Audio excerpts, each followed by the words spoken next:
What if the ache you have been carrying tonight is not a sign that something has gone wrong with you, but the very thing that 2,500 years ago made the Buddha sit down under a tree and refuse to move until he understood it?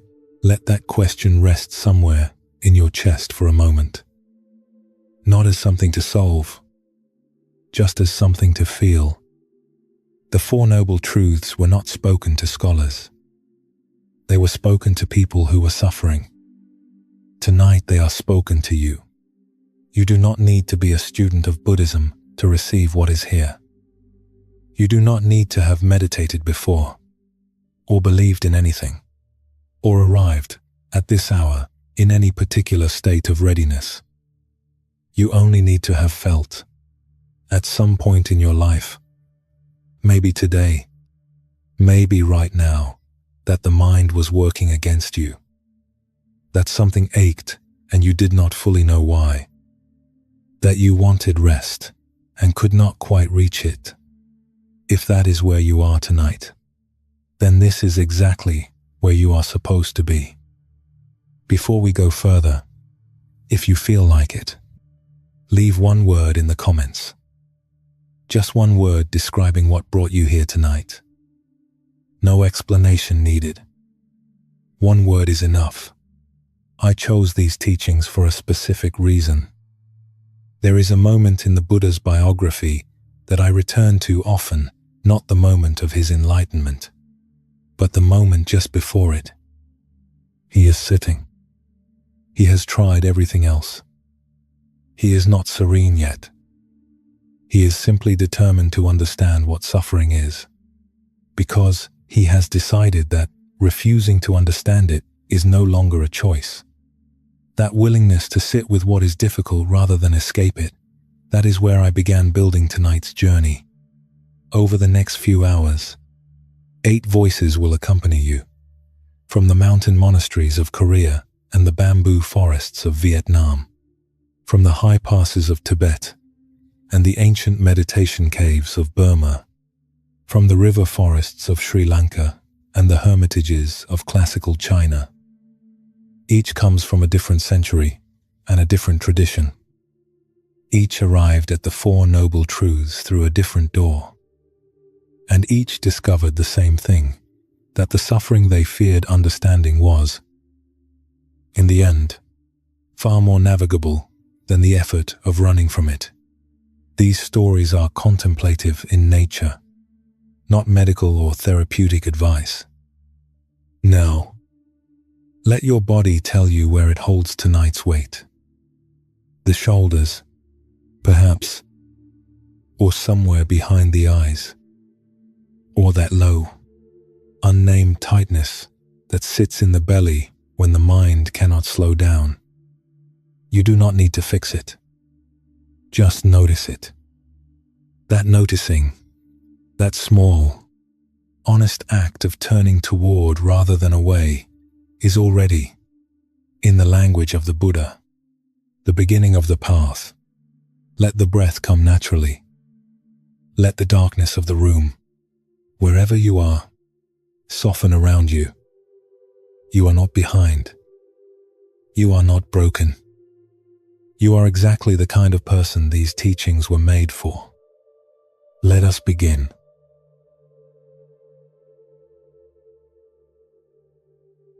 There is a particular kind of suffering that arrives not with drama but with weight.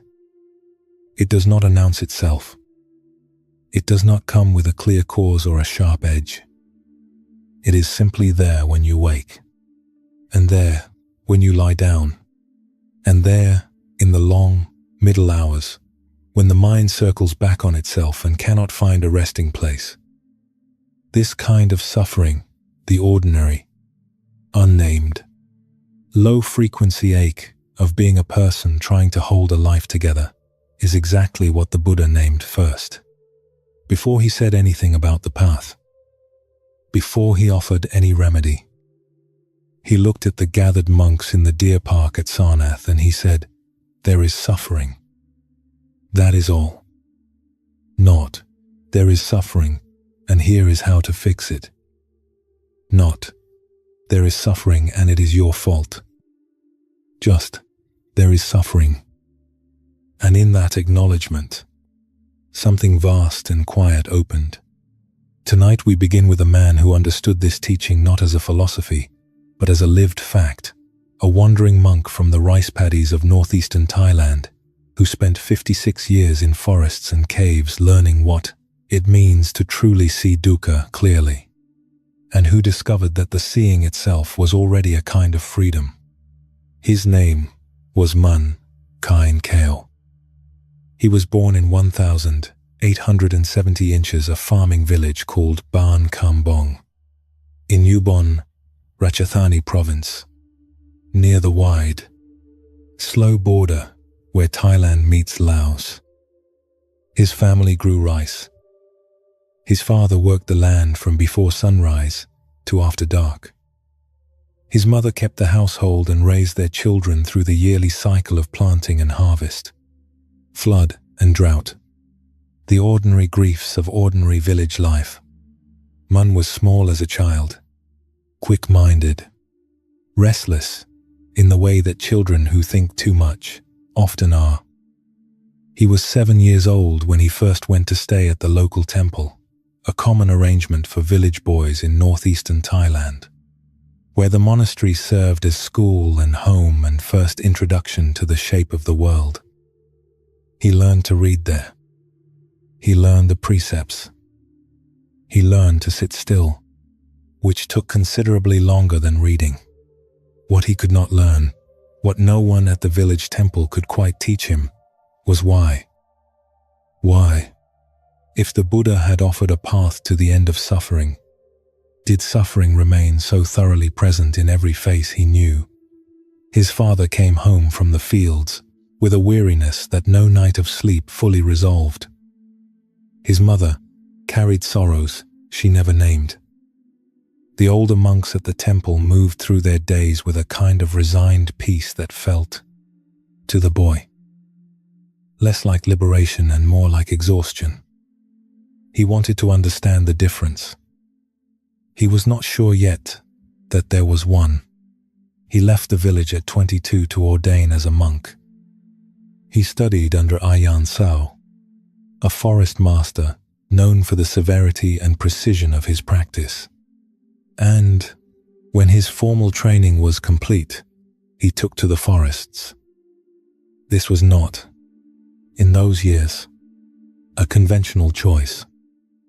Most monks in Thailand in the early 20th century lived in settled monasteries, following a rhythm of ceremony and study that was comfortable and predictable.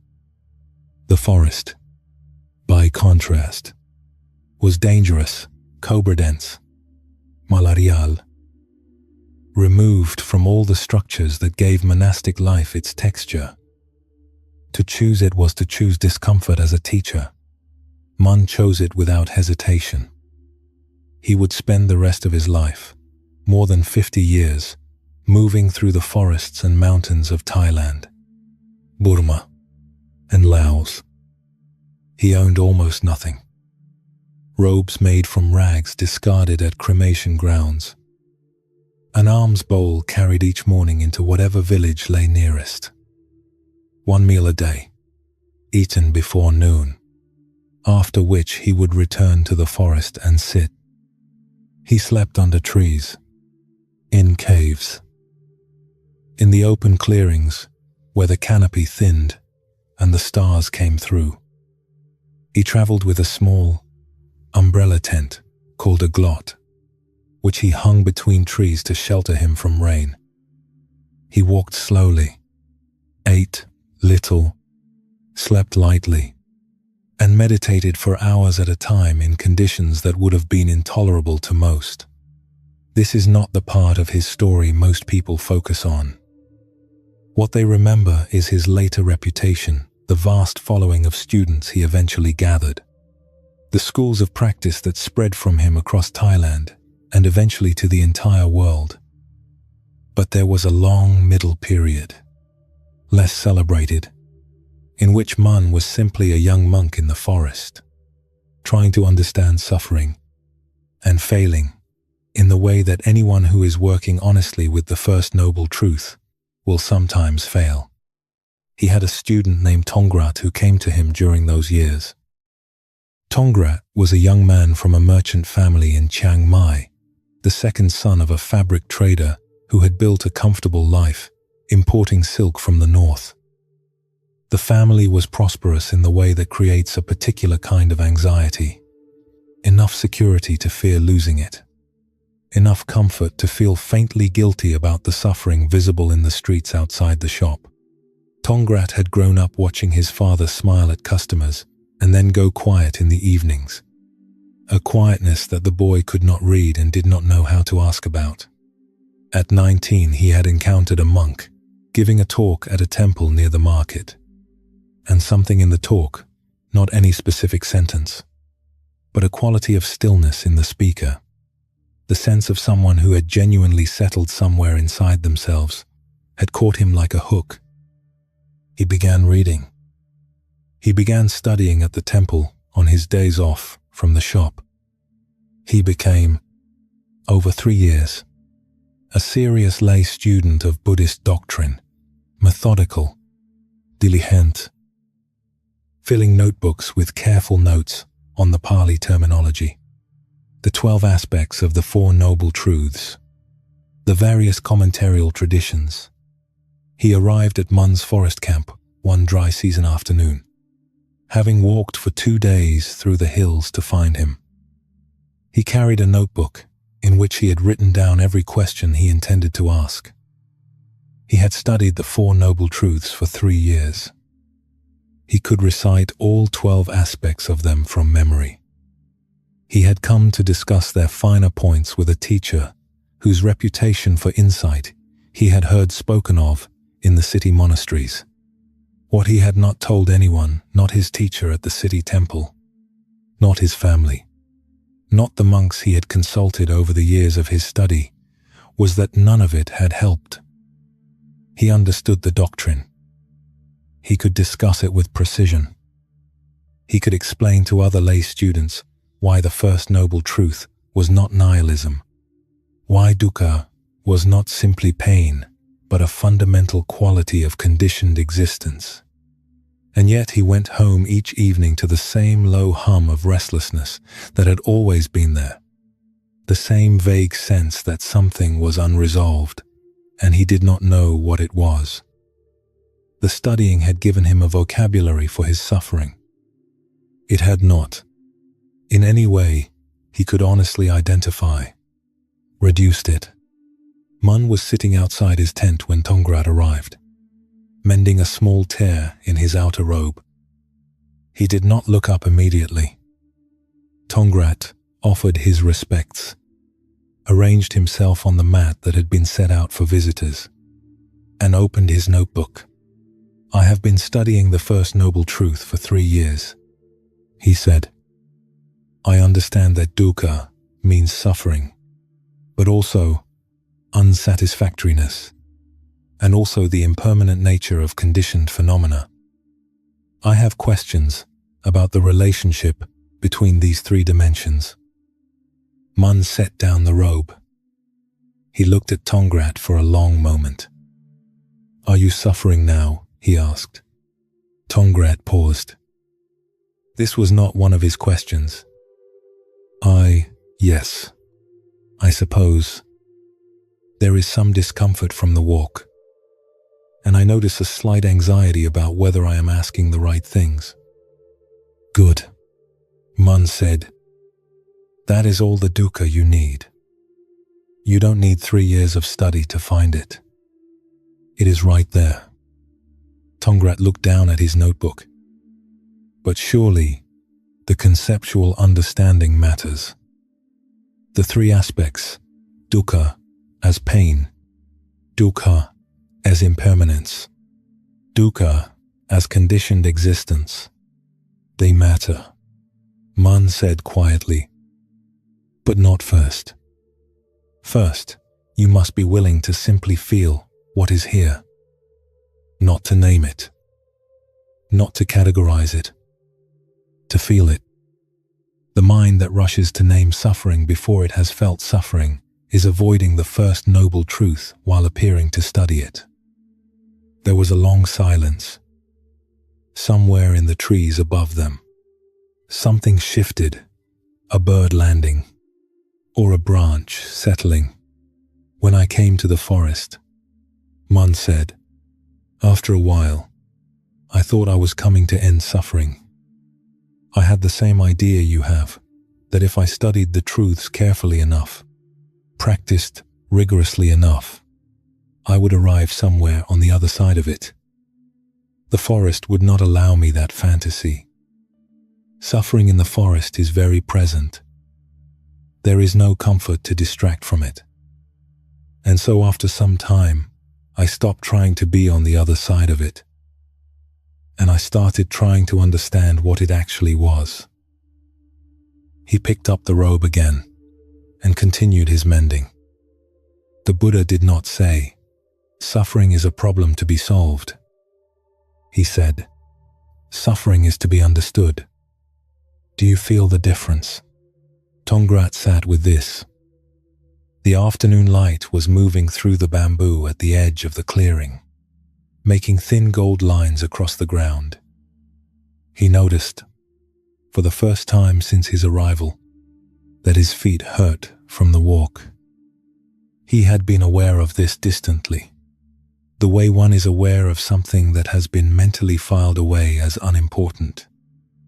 He let himself feel it now.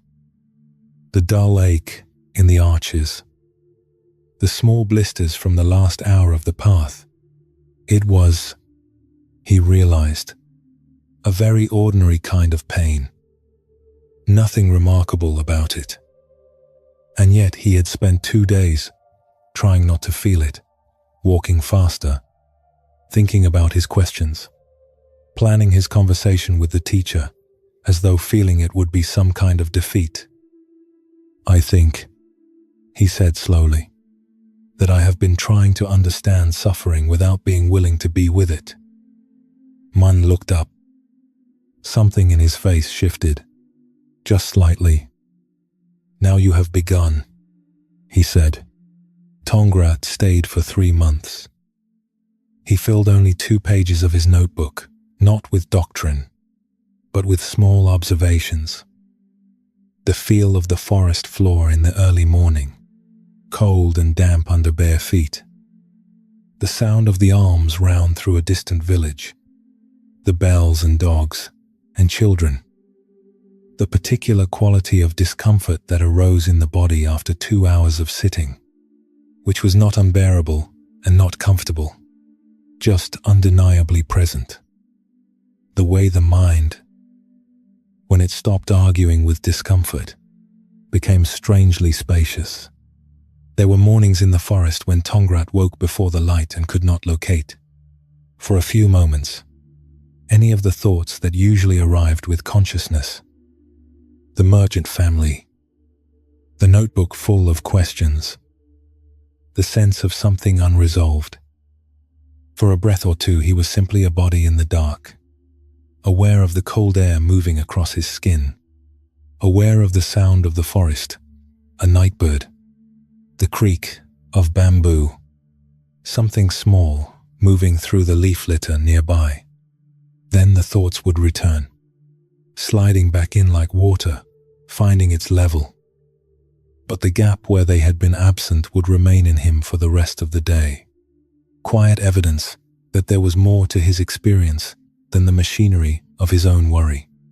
He wrote this down on the 2nd page of his notebook, and then could not find the words to continue, and left the page half empty. On the morning he left, he folded the notebook and gave it to Mun. I don't think I need this anymore, he said. Mun set it beside him without looking at it. You will probably need it for other things, he said, but not for this. Tongrat bowed and walked back into the hills. The notebook stayed on the mat for several days, rained on once, before Mun finally used the blank pages to wrap leftover food from his arms round. What Mun understood, and what he spent a lifetime teaching in the forests of Chiang Mai, in the mountain caves of Sakon Nakhon, through the long wandering years that took him from the Laotian border to the edges of Burma and back again, was that the first noble truth is not a diagnosis. It is an invitation. The Buddha was not saying, "You are ill, and illness is your condition." He was saying, "Look here. Be honest about what is here." Because the heart that has the courage to feel what is present, without immediately reaching for a solution, has already taken the most important step on the entire path.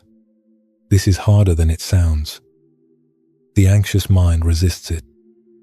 It wants to move quickly from recognition to remedy. It finds the acknowledgement of suffering without remedy almost intolerable, as though sitting with what is painful, without immediately trying to fix it, were a form of surrender or defeat.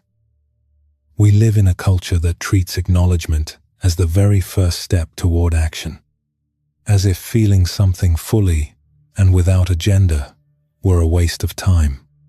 But Ajahn Mun knew from the forest what the anxious mind forgets in its hurry.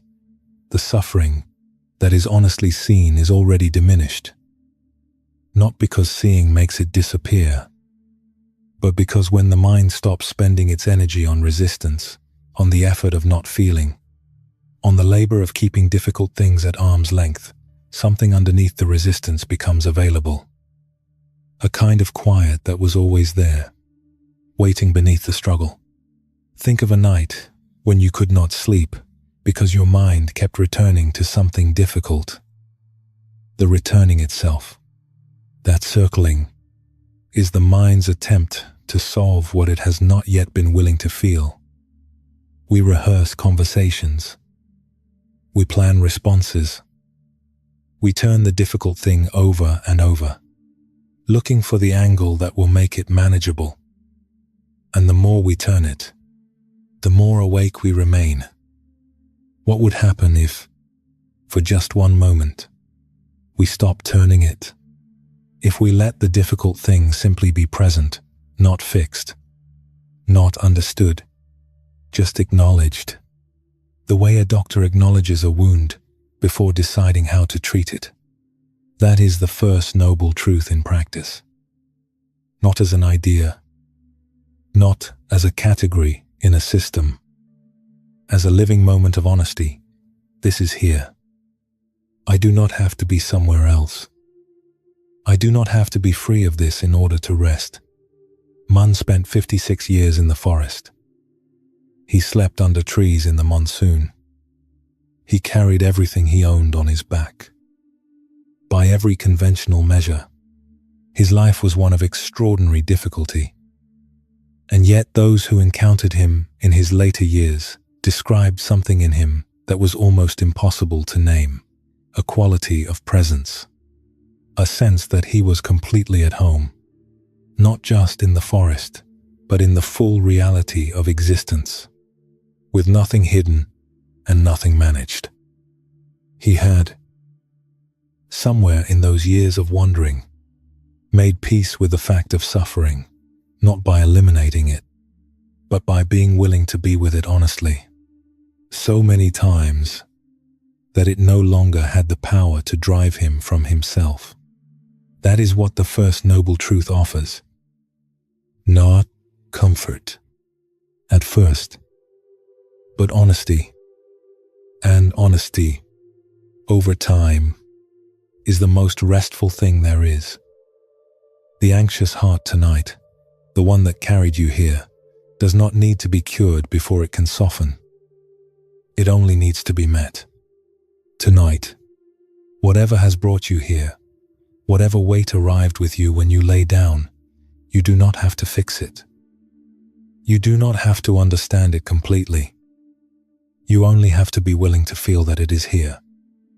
To let the body acknowledge what the mind has been managing all day. The shoulders carry it. The jaw holds it. The chest sometimes tightens around it in the middle of the night when the defenses are thin. That tightness is not a sign that something is wrong with you. It is the first noble truth, as close as your own breath. Let it be here. You do not have to move it, or name it, or explain it. You only have to stop fighting it. For just a little while, the way a hand finally unclenches after holding something too tightly for too long. Dukkha is here. That is not a verdict. It is the beginning. It is the beginning. Feel your body settle a little more into the surface beneath you. Feel the breath move, slow and unhurried, the chest rising and falling with no effort at all.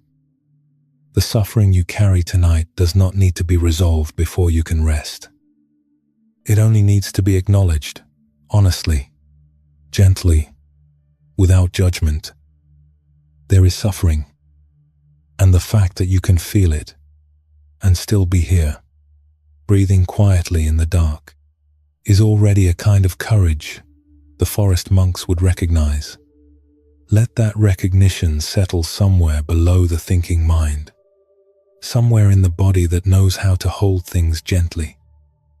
And as that courage settles into the bones, as the breath grows a little slower, a little longer, we move now toward the next voice, a monk who walked through a different kind of difficulty, in a country where even practice itself was under threat, and who discovered something about the grasping mind that may feel, tonight, surprisingly familiar.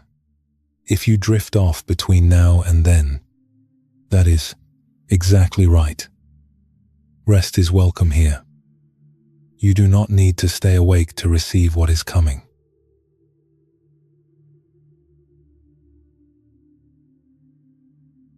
There is something the anxious mind does that is almost impossible to catch in the moment it is happening.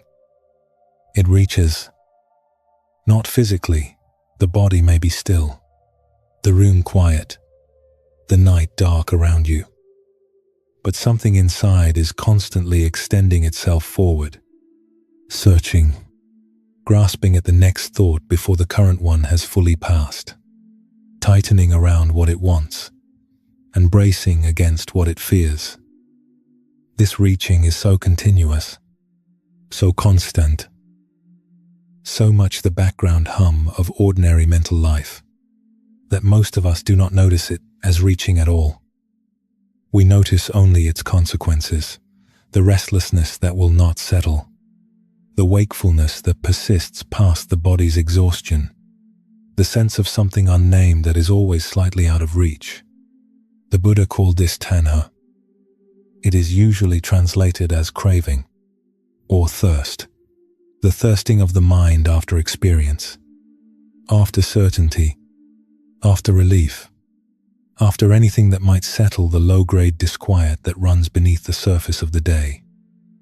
It is the second noble truth, not that suffering is your fault, but that suffering has a cause, and the cause is this reaching, this grasping, this perpetual attempt of the mind to be somewhere other than where it is.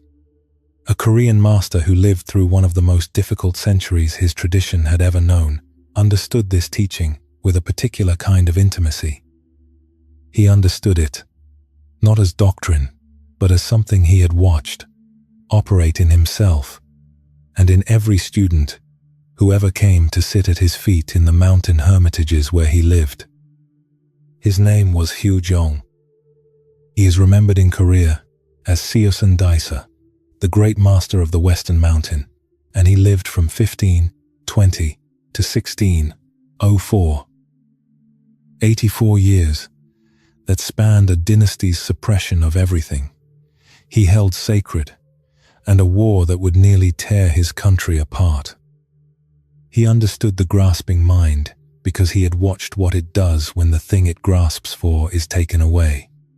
He was born into a Joseon dynasty that had, more than a century before his birth, made a deliberate decision to dismantle Buddhist power. The Goryeo dynasty, before it had been Buddhist to its marrow, monks advised kings. Monasteries held land. The Dharma was woven into the fabric of governance. When the Joseon dynasty rose to power in 1392, it turned sharply toward Neo-Confucianism. Buddhism was pushed to the margins. Monasteries lost land and prestige. Monks were officially barred from the cities. What had been a state religion became, in the span of a few generations, something practiced quietly in the mountains, away from the centers of power, by men who had chosen a tradition that their own government treated as a relic. Hujeong grew up educated in Neo-Confucian philosophy, the curriculum that Korean aristocratic boys received, the framework through which the Joseon state wanted its subjects to understand the world. He was a capable student. He passed the examinations. He learned to read the world through the orderly hierarchy of relationships that Confucian thought described: ruler and subject, father and son, older and younger, the proper ordering of every bond between human beings. And then, in his mid-20s, dissatisfied in a way he could not name, he walked into the mountains. He wandered, in those early years, from monastery to monastery through the Korean highlands, through the pine forests of Myohyang Mountain, where the air in autumn smelled of cold stone and pine resin, through the oak-shadowed valleys of Kumgang, where waterfalls carved white lines down granite faces. The monasteries he found were not grand. Buddhist monks in the Joseon period lived carefully, without the influence or resources of earlier centuries. They practiced quietly, taught quietly, and kept the lineages alive through a kind of stubborn, unglamorous fidelity. It was in one of these mountain monasteries that Hujeong encountered a teacher who would shape the next 6 decades of his life. He cannot give the teacher's name in full. The records are not precise enough, but the encounter changed the direction of his life, as completely as water changes course when it finds a lower channel. What the mountains gave Hujeong that the capital and the examination halls had not, was the experience of watching his own mind without the noise of the world to cover it. The hermitages were small, sometimes a single room, a wooden floor, a cooking stone, a view of pine slopes descending into cloud. In that smallness, with nothing to manage and nothing to perform, the mind's own activity became visible, the way a stream becomes visible in winter. When the leaves are gone and the banks are bare, he could see the reaching. He could watch it fasten onto one thing and then the next, the desire for warmer weather, the desire for better instruction, the desire for the kind of certainty about his practice that no one in the mountains ever offered, because no one in the mountains believed certainty was available or necessary. He watched this reaching with the patient attention of a man who has nowhere else to be, and over years of watching, he began to understand it not as a personal failing, but as a condition, the baseline state of the untrained mind, reaching as naturally as water flows, as automatically as the eye tracks movement. The question Hujeong received from his teacher was one that his tradition had passed down for centuries. What is this? Not as a question about anything in particular, as a question about the mind itself, about the nature of the thing that is doing the questioning. He carried this question for years. Among the students who found their way to Hujeong in the middle decades of his life was a young man named Seon.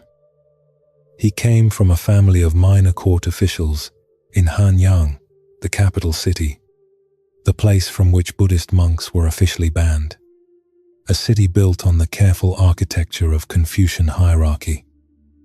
His father held a mid-ranking post in the Board of Rites, responsible for overseeing the ceremonies and protocols through which the dynasty expressed its order. It was work that required exquisite attentiveness to status, who bowed first, who was seated where, whose name appeared before whose in official documents, which gift was appropriate for which occasion. His father had spent 30 years becoming expert in exactly this kind of attention. And the expertise had cost him something Cheyun could not precisely name. Only observe, a tightness around the eyes that never fully went away. A way of eating his evening meal in silence that felt less like peace and more like exhaustion. Cheyun had been a good student of the classical texts, the 4 books, the 5 classics, the history of the Zhou kings, and the principles of proper governance. He had prepared for the examinations. He had understood, from an early age, what the pathway looked like: study, examine, receive appointment, rise through careful service, accumulate the small dignities that the system offered to those who navigated it correctly. His father had done all of this. He watched what it produced. Evening after evening, at the family dinner table, a man who had gotten everything the system promised and found, at the far end of the getting, that he was still slightly afraid. He had come to the mountains to escape the grasping. He was certain of this. The capital was full of men reaching for position, for recognition, for the favorable assessment of those above them on the endless ladder of rank. He had watched his father tie himself in knots over the desire for a slightly better appointment, a slightly more prestigious ceremony to oversee. The mountain monasteries, Cheyun told himself, would be different. There was nothing to grasp for there. The monks owned nothing. They competed for nothing. They lived outside the system that had swallowed his father whole. In the mountains, the grasping would stop. He arrived at Hujiong's hermitage on Myohyang Mountain in his 23rd year. On a morning in early spring, when the snow still lay in the shadows between the pines, but the first forsythia had opened along the southern-facing slope. He had walked for 4 days to reach the place. His feet were blistered. His pack was heavy. And, underneath the physical discomfort, barely acknowledged, was a particular brightness in his chest. The anticipation of a man who has decided that he is about to finally be free. He bowed to Hujiong. He explained his background, his reasons for coming, his intention to practice seriously. Hujiong listened without interruption. When Cheon finished, the old master was quiet for a long moment, his eyes resting somewhere in the middle distance, as if reading something invisible between himself and his visitor. "Tell me," he said at last, "what is it you hope to find here?" "Peace," Cheon said immediately. "Freedom from the restless wanting that drove my father's life. I want to be done with grasping." Hujiong nodded slowly. "And how long have you wanted this?" Cheon paused. It was an odd question. "For some years, since I watched what the capital does to men." "So you have been wanting to be free from wanting," Hujiong said. "For some years." Something about the way he said it made Cheon go very still. "You see it?" Hujiong asked gently. "The wanting does not stop because the object changes. You were wanting a good appointment. Now you are wanting freedom from wanting. The grasping is the same movement. Only the thing it reaches for is different." Cheon stayed through the spring and into summer. The practice Hujiong gave him was the Huadu, "What is this?" which was not a question about anything external, but a question turned back on the questioner. Who is the one that is reaching? What is the thing that keeps extending itself forward, tightening around what it wants, bracing against what it fears? He sat with this question in the mornings, in the cold light that came through the paper screens of the meditation hall. the pine board floor smooth and worn under his crossed legs, the smell of pine smoke drifting through from the kitchen fire. He carried the question into the afternoons, working in the monastery garden with a hoe in hands that had spent their life holding brushes, his back aching in ways that the sedentary capital life had never asked of it. He carried it on the mountain paths when he went to gather wood, the valley spreading out below him in its full summer green. Cicadas loud in the lower trees, the distant haze of the flatlands somewhere beyond the ridgelines. The mountains were not what he had imagined. He had imagined peace as a condition that would settle over him naturally once he was removed from the city's noise. What he found was that the reaching had traveled with him, packed invisibly alongside his extra robe and his small notebook of copied sutras. In the capital, it had attached itself to appointments and rankings and the intricate drama of official ceremonies. Here, it attached itself to the meditation practice itself. Was the Hawadu being held correctly? Was he progressing as he should when the senior monks glanced at him during the morning sitting? Was that glance approving or merely indifferent? The object of the wanting had changed entirely. The motion of the wanting had not changed by a single degree. He brought this observation to Hujiong after 3 weeks. "You have made a significant discovery," the old master said, without particular drama. "It is discouraging," Seon said. "It is accurate," Hujiong replied. "Those are not the same thing." What he began to notice over the months that followed was not the content of his wanting, but the quality of it, the specific, physical texture of the reaching. There was a tightness in the upper chest when he wanted something, a kind of lean forward in the body. He noticed it when he heard, in the distance, the sound of monks at a neighboring hermitage laughing at something, and felt himself wanting to be part of that ease. He noticed it when a senior monk gave him correction, and he felt himself reaching desperately for the approval that would follow if he got it right. He noticed it when the morning meditation went well and he immediately wanted it to go well tomorrow.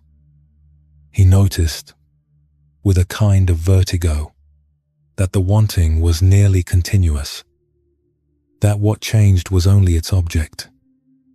The motion itself, that forward lean, that tightening, never actually stopped. And then one morning in midsummer, before the light had fully arrived, he was sitting in the meditation hall with the Hawadu. "What is this?" And a rooster crowed somewhere below the hermitage in the valley. One long, sharp call that pierced the silence, and something in him stopped. Not the thoughts, not the mind's commentary. Something underneath them. The reaching stopped for a single suspended moment, the way a hand stops between gestures when the person holding it suddenly becomes aware of the hand. And in that stopping, what remained was startlingly quiet. Not empty, not blank, just present. Nothing added, nothing managed. The cold air in the hall, the faint smell of pine from outside, the sound of his own breath. He did not understand it immediately. He did not run to Hujiong to explain it. He sat with it as the light grew, and the other monks began to move, and the ordinary rhythm of the day returned around him. But something had shifted in the background. He knew, without quite being able to say how, that he had seen the reaching from the outside, from something that was not itself reaching, and that the seeing had changed it. When he finally described the experience to Hujiong, the old master listened carefully. He asked 2 questions. He was satisfied with one of the answers. He told Seon to continue. "The reaching," he said, does not disappear. But when it is seen clearly, it loses the power to be mistaken for the whole of the mind. You begin to know the difference between the motion and the ground it moves through, between the wave and the water. Hugyeong taught this his entire life. Through the decades when Buddhism in Korea was officially diminished, when the monasteries had little money and less prestige, when the practice continued, not because of state support, but because of the stubbornness of those who carried it, through all of that, his teaching remained consistent. The problem was not desire itself. The problem was the unconsciousness of it. The mind that grasps without knowing it. Grasps is the mind that suffers without being able to locate the source of the suffering.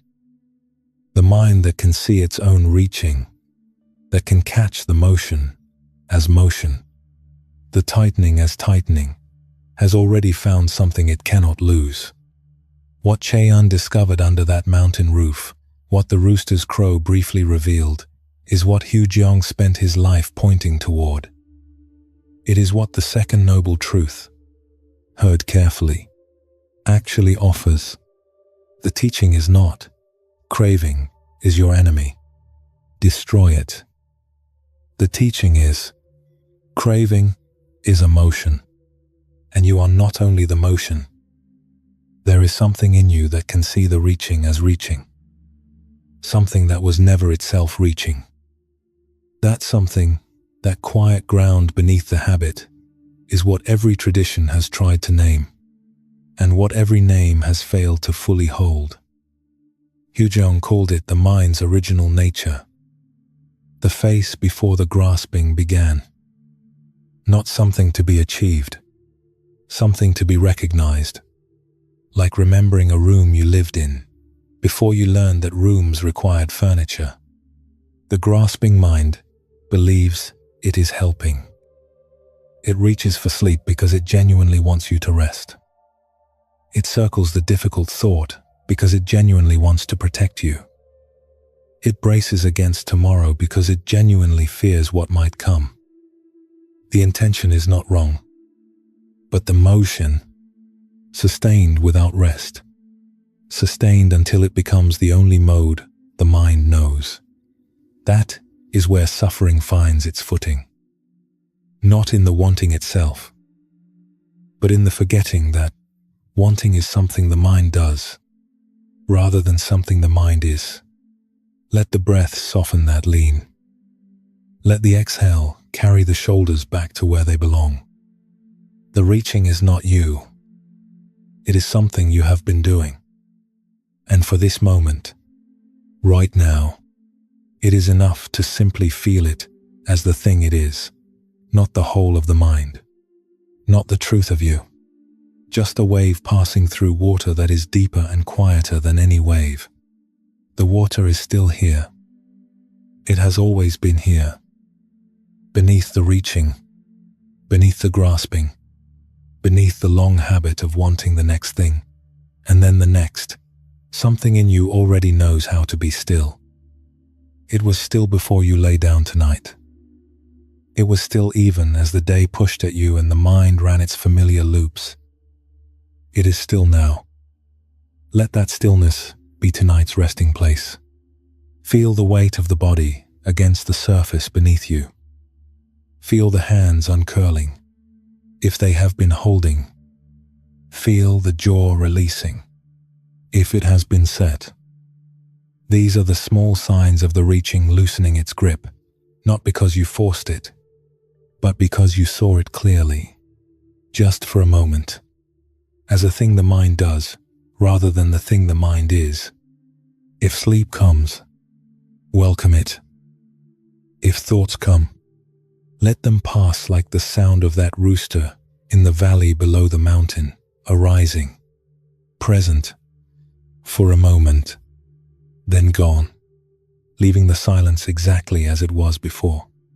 We move now, gently, to the bamboo forests of 14th century Vietnam, and a second patriarch, who spent his life understanding what the mind does when it pushes suffering away rather than reaching toward relief, and who found, on the other side of that pushing, something equally instructive.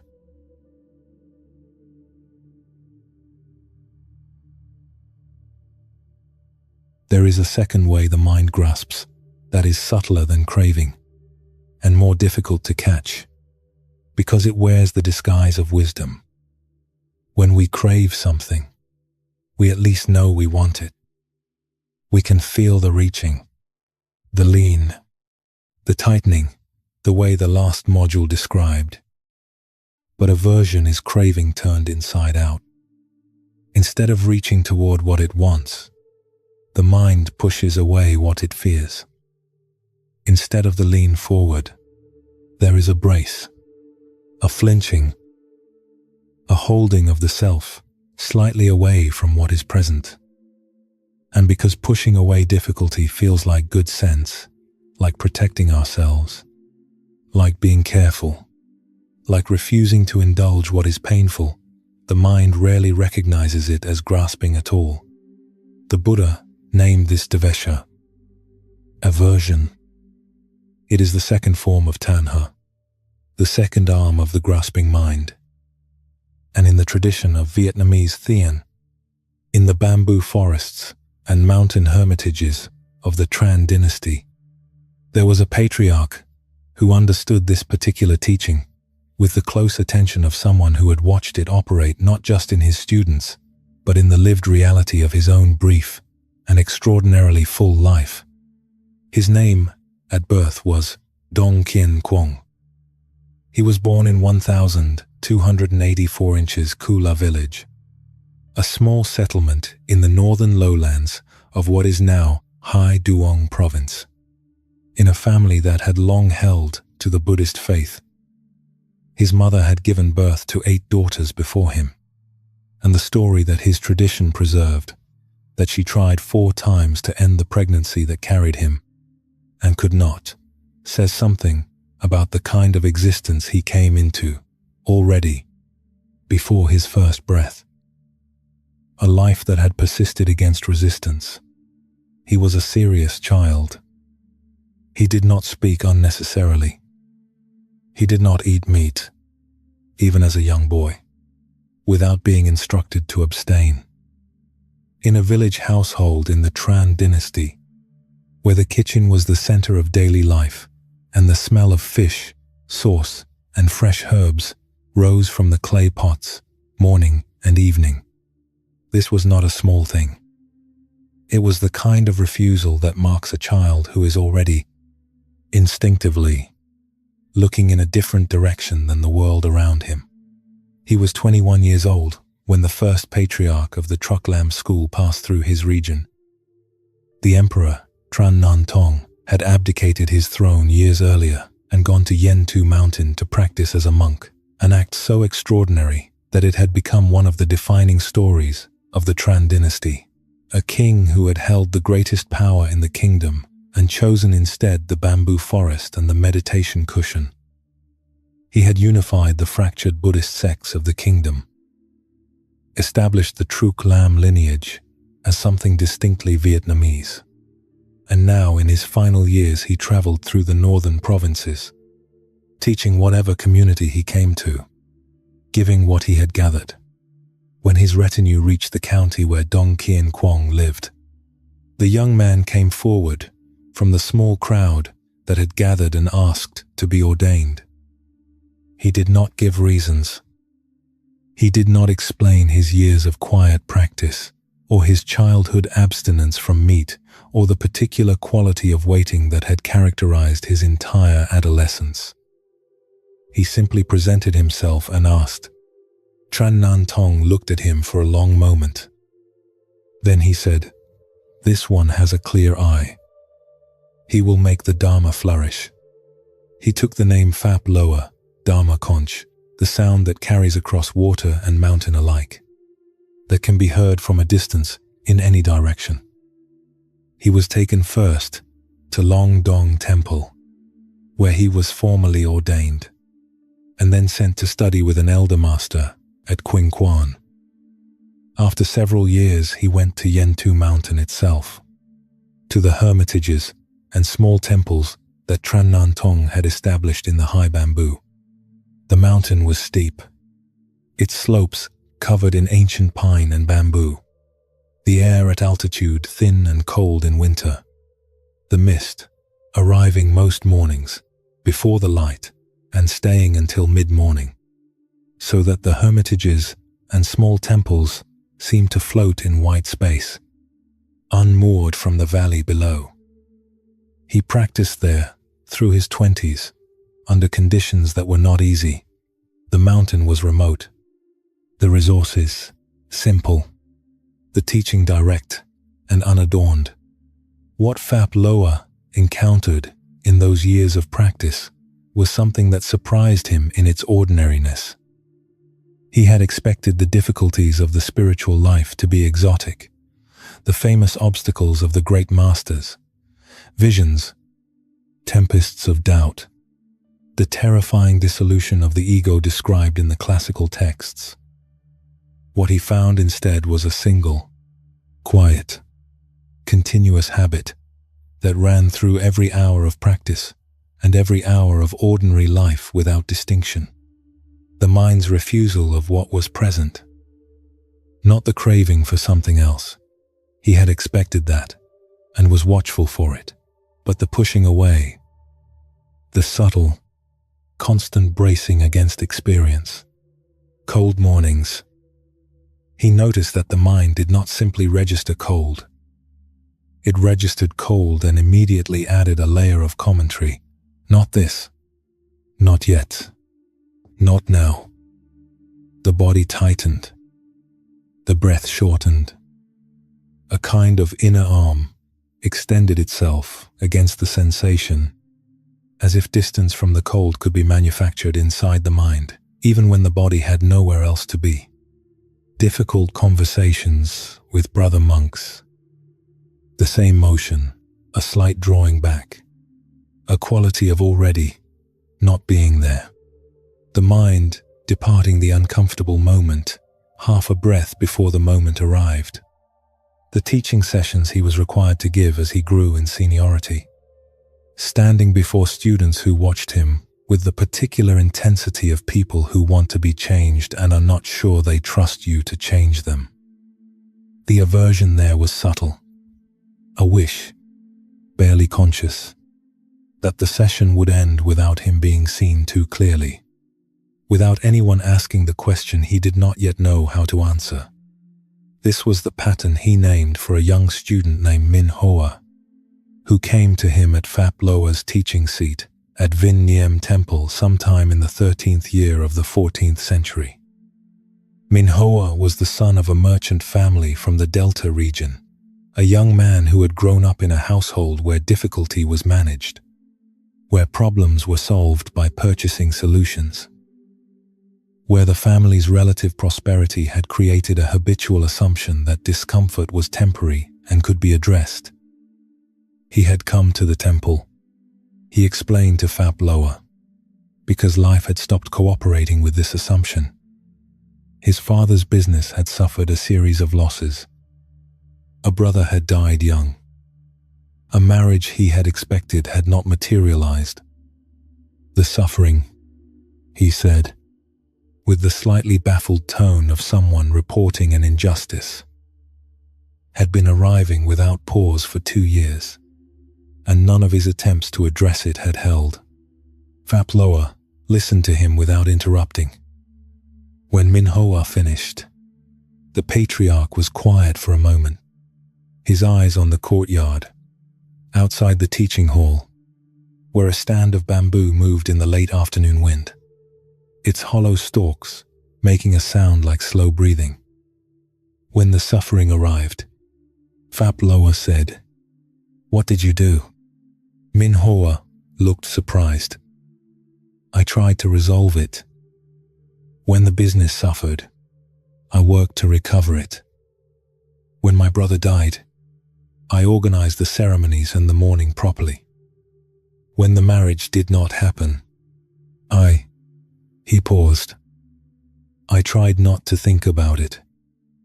That last one, Faploa said. Tell me more about that. There is nothing more to say. It was painful. I did not wish to dwell in it. And yet you are still thinking about it now. Ming Hoa was silent. The mind that pushes away what is painful, Faploa said, does not move what is painful. It only moves itself. And the moving takes energy. And the energy spent on the moving is energy that cannot be used for anything else. He paused, looking at his visitor with a steadiness that was neither severe nor soft, but simply direct. The second noble truth speaks of craving as the origin of suffering. But craving has two faces. One face reaches toward what it wants. The other face pushes away what it fears. Both are the same movement, the mind refusing to be where it is. Both exhaust the person who practices them. Then what is the alternative? Min Hoa asked.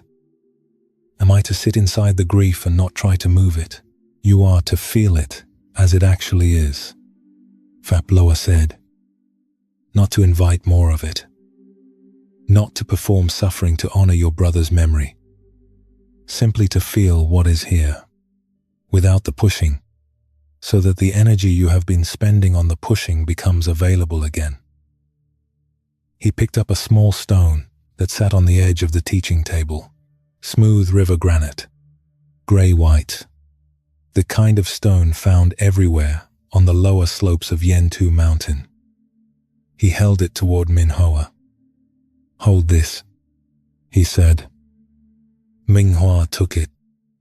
It was cold from the autumn air, slightly heavier than expected for its size. Now, hold it away from yourself, Faploa said. At arm's length. Hold it there. Min Hoa extended his arm. After perhaps a minute, the effort in his shoulder was visible. What are you feeling? Faploa asked. My arm is tiring. Yes. The stone has not changed. But holding it at a distance costs you more than holding it close would. Suffering held at arm's length, he gestured toward the extended hand, costs more than suffering that is simply held.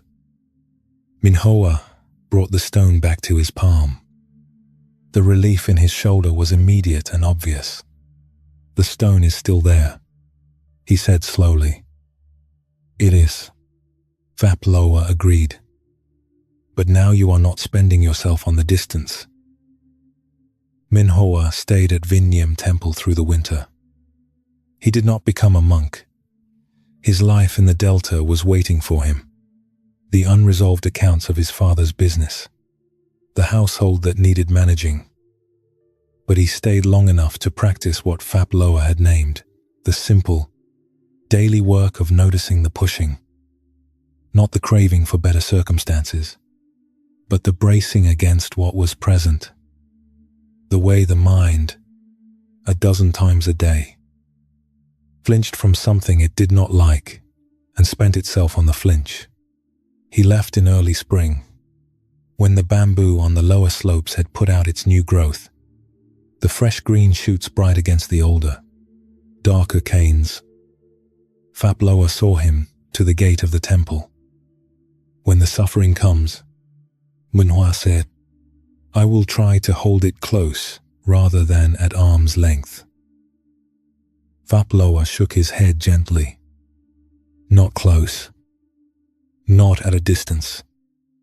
Simply where it is. The goal is not to embrace suffering or to flee it. The goal is to stop spending energy on managing its location. Let it be where it is. Let yourself be where you are. See what remains when the pushing stops.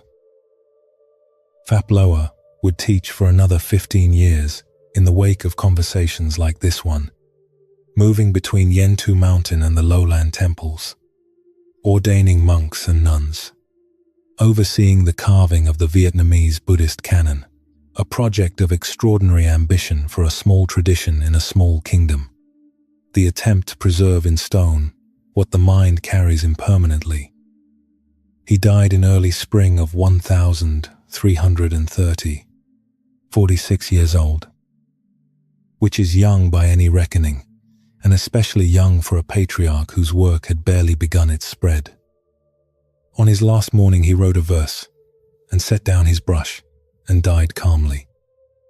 The emperor posthumously named him the Great Venerable of Pure Wisdom, Thien, Tri, Dai, Ton Jia, a name that carries in it exactly what he had taught, that wisdom is not a complicated thing, but a purified thing. The mind from which the pushing has been cleared. What Phap Loa named for Min Hoa in that teaching hall, and what he named, again and again through his life, for the thousands who came to him, is something the anxious heart knows well, though it rarely calls it by this name. Aversion is the mind's most faithful companion in difficult hours. It arrives with every unwanted thought. It comes with the memory you would rather not have revisited. It is present in the low-grade tension that sits in the body when something remains unresolved, that tightness that is not quite emotion and not quite physical sensation, but something between them. The body's way of holding the mind at a slight distance from what it has not yet been willing to simply feel.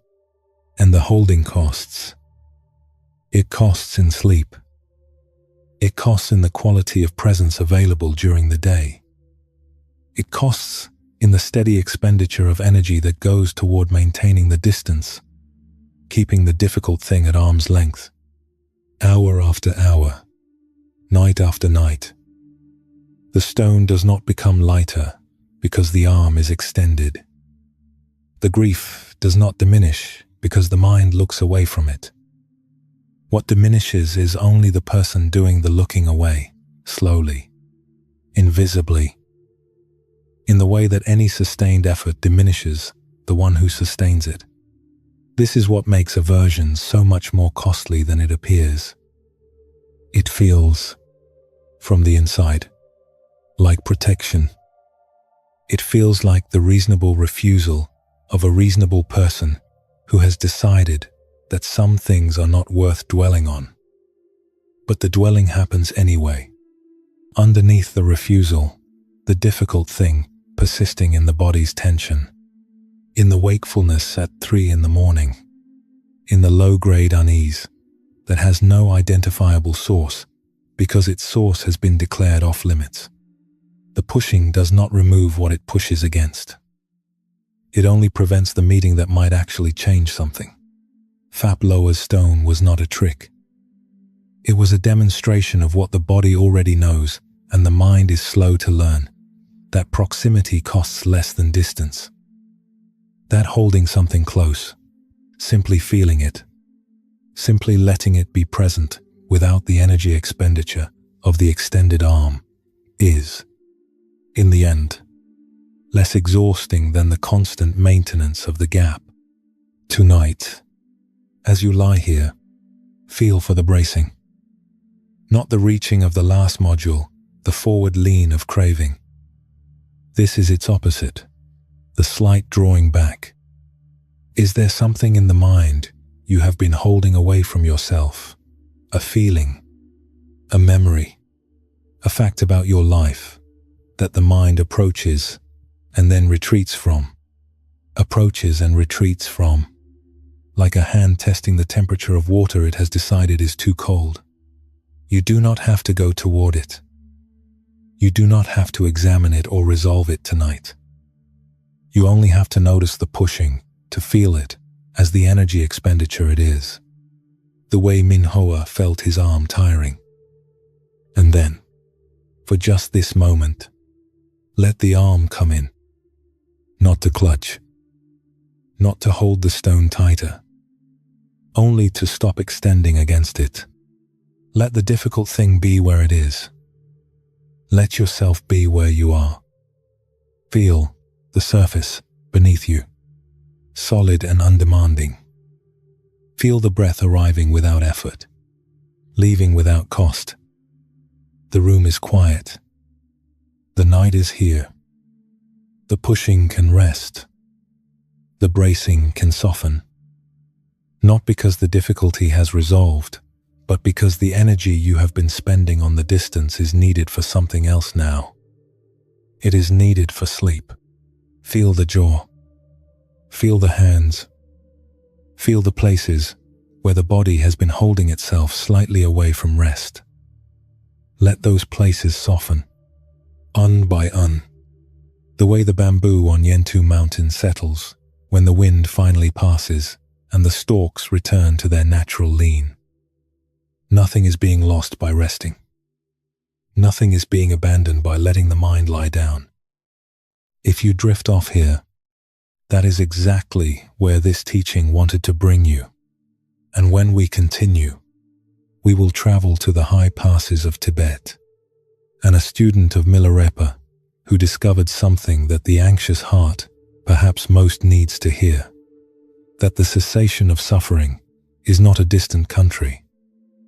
It is available right here, in this breath, in this moment, closer than any place you have ever tried to reach.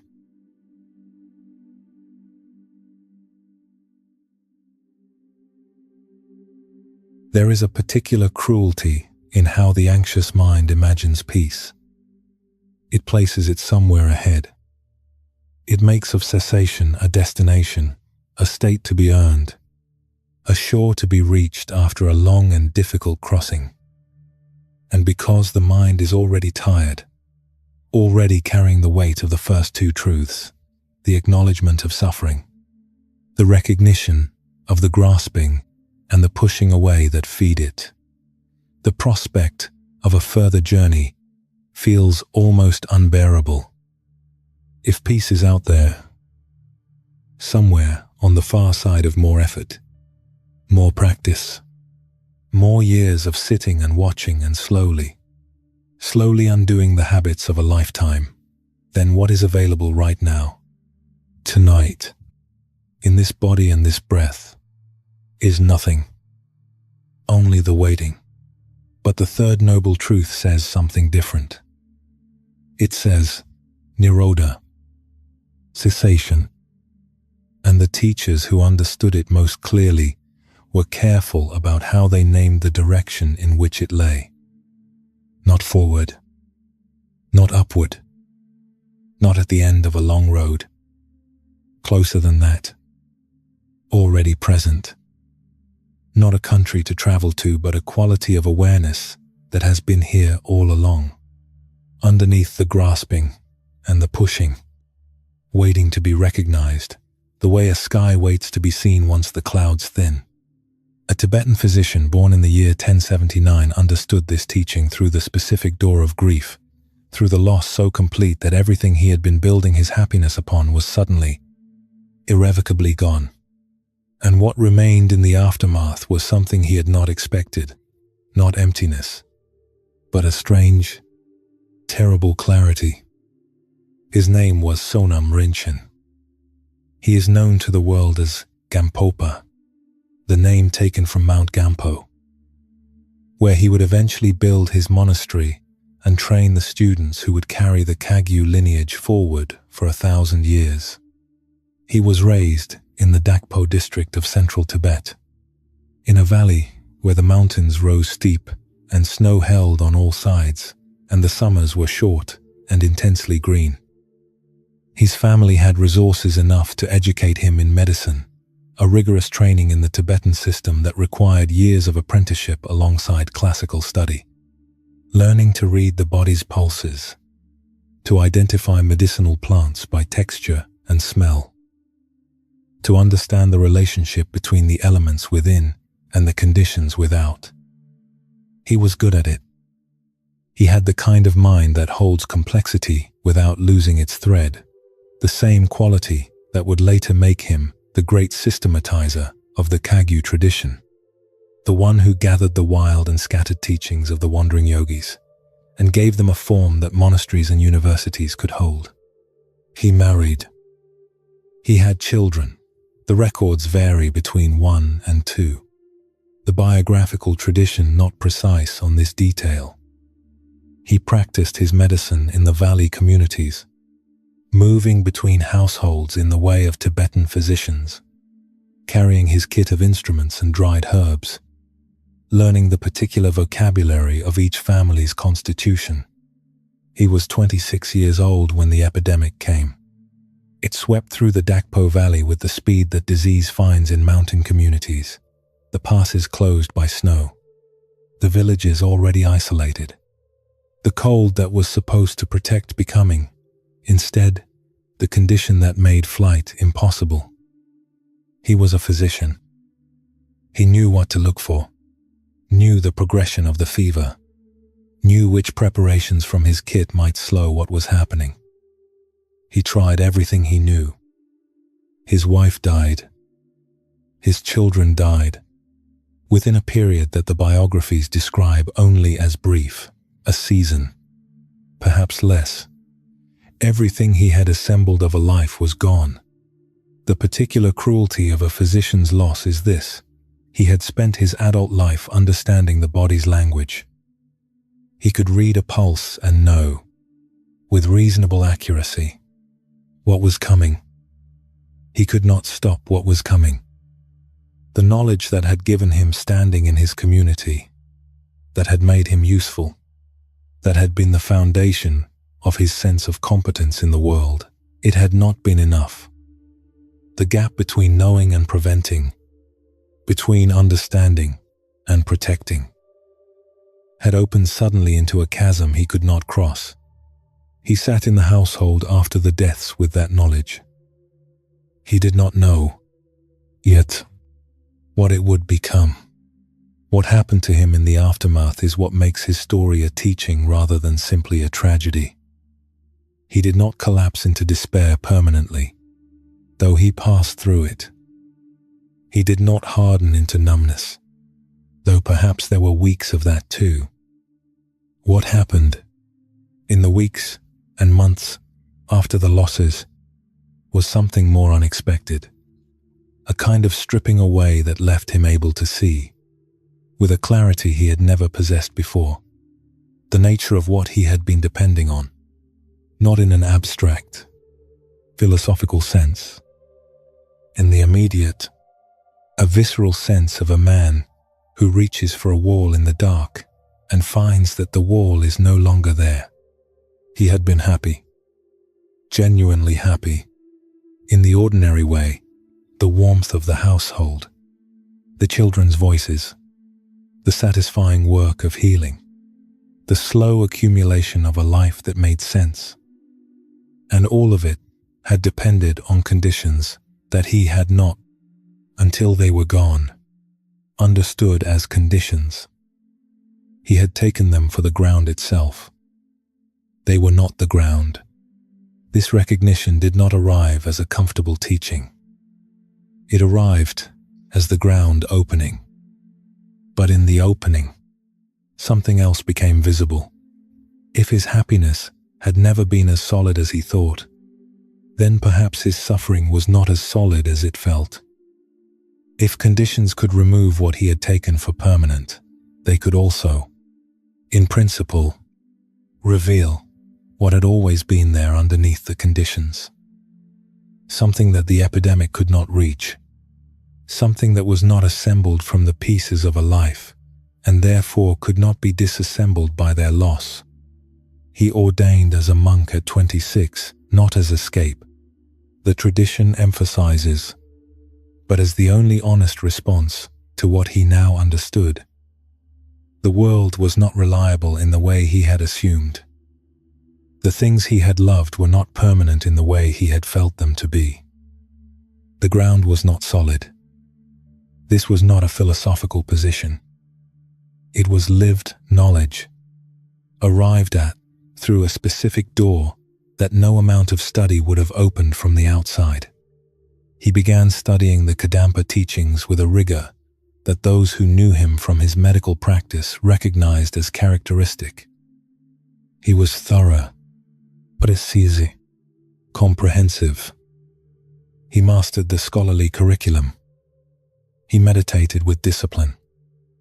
He was, by every measure, an exemplary monk in a tradition that prized exemplary monks.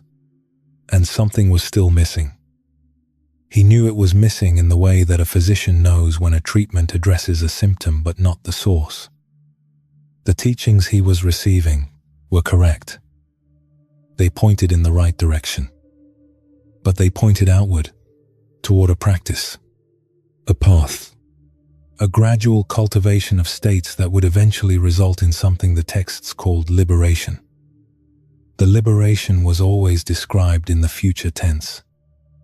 Always ahead. Always one more retreat. One more year of practice. One more refinement of the understanding. He had heard, through the Tibetan teaching networks that carried reputation like water carries mineral, everything dissolved into it. Everyone touched by it, of a yogi named Milarepa, who lived in the high places and sang songs that were not quite like other songs. A yogi who had, the stories said, attained something in this very lifetime, not in the future. Already, he traveled to find him. The journey took time. The geography of central Tibet does not offer easy crossings. When he finally arrived and was brought before the small, sunburned man sitting in his cave, Milarepa did something unexpected. He offered Gampopa a bowl of chang, the fermented barley beer that Tibetan lay people drank and monks officially did not. Gampopa hesitated. The monastic code was precise on this point. Milarepa waited, holding the bowl. Gampopa drank. The tradition says this moment demonstrated that he would receive the full lineage. What it demonstrates, in the language of the third noble truth, is that liberation was not going to arrive through the scrupulous maintenance of what he already understood. Something needed to be released. He stayed with Milarepa for years. The teaching he received was not a system, not a curriculum, not a graduated path to be followed step by step through a sequence of increasingly refined states. It was closer to a pointing out. Milarepa, in the tradition of the Kagyu Mahamudra, taught primarily through direct introduction, the recognition of the nature of mind as it already was, not as it might someday become. Nirodha, not as future attainment, but as present fact, the cessation of suffering available right now, in the gap between one thought and the next, in the moment of simple, clear awareness that exists before the commentary begins. Among Gampopa's students at the monastery, he eventually founded on Mount Gampo, Dakla Gampo, established in 1121. In the high meadows, where the wind came in, long sweeping passes across the grass, and the stars at night were extraordinarily close, there was a young monk named Tashi Dorje, who had come from a family of tanners in the southern valleys.